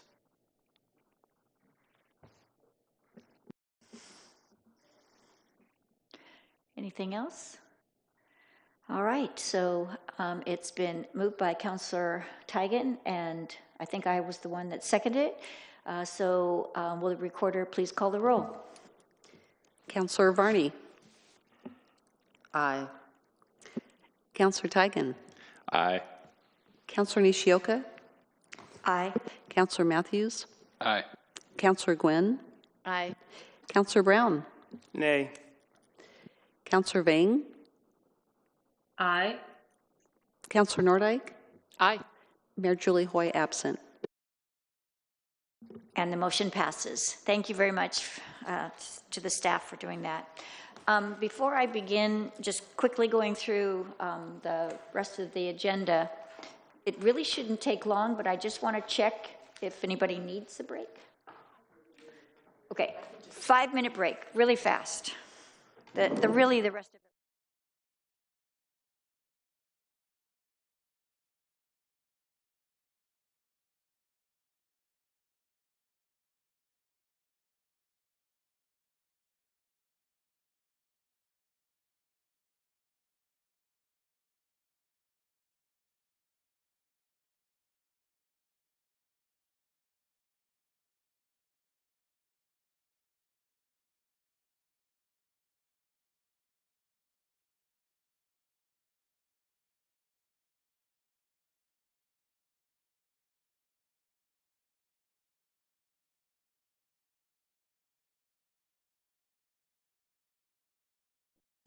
And we are live, everyone. All right, we're now to information reports. Item 6A, hearing officer's decision to allow short-term rental and existing single-family dwelling approved. Any comments or questions? Item 6B, updated city council committee assignments. Item 6C, City of Salem fiscal year 2026 quarter 1 financial report. And that concludes information reports. We're now to, we don't have any ordinances. We're now to 7-1A,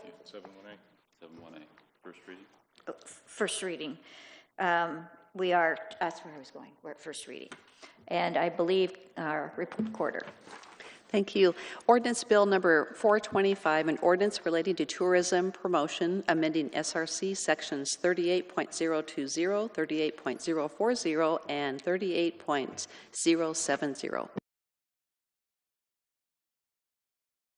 And we need a motion on that. I'll go ahead and do it. I'll make a motion. Okay. I can make a motion to advance ordinance bill number 4-25 to a second reading after a public hearing. Second. It's been moved by Councilor Tigan, seconded by Councilor Matthews. Any discussion? Will the recorder please call the roll? Councilor Tigan. Aye. Councilor Nishioka. Aye. Councilor Matthews. Aye. Councilor Gwynn. Aye. Councilor Brown. Aye. Councilor Vang. Aye. Councilor Nordyke. Aye. Councilor Varney. Aye. Mayor Julie Hoy absent. And the motion passes. We have no second readings. We already did our public comment. We are adjourned.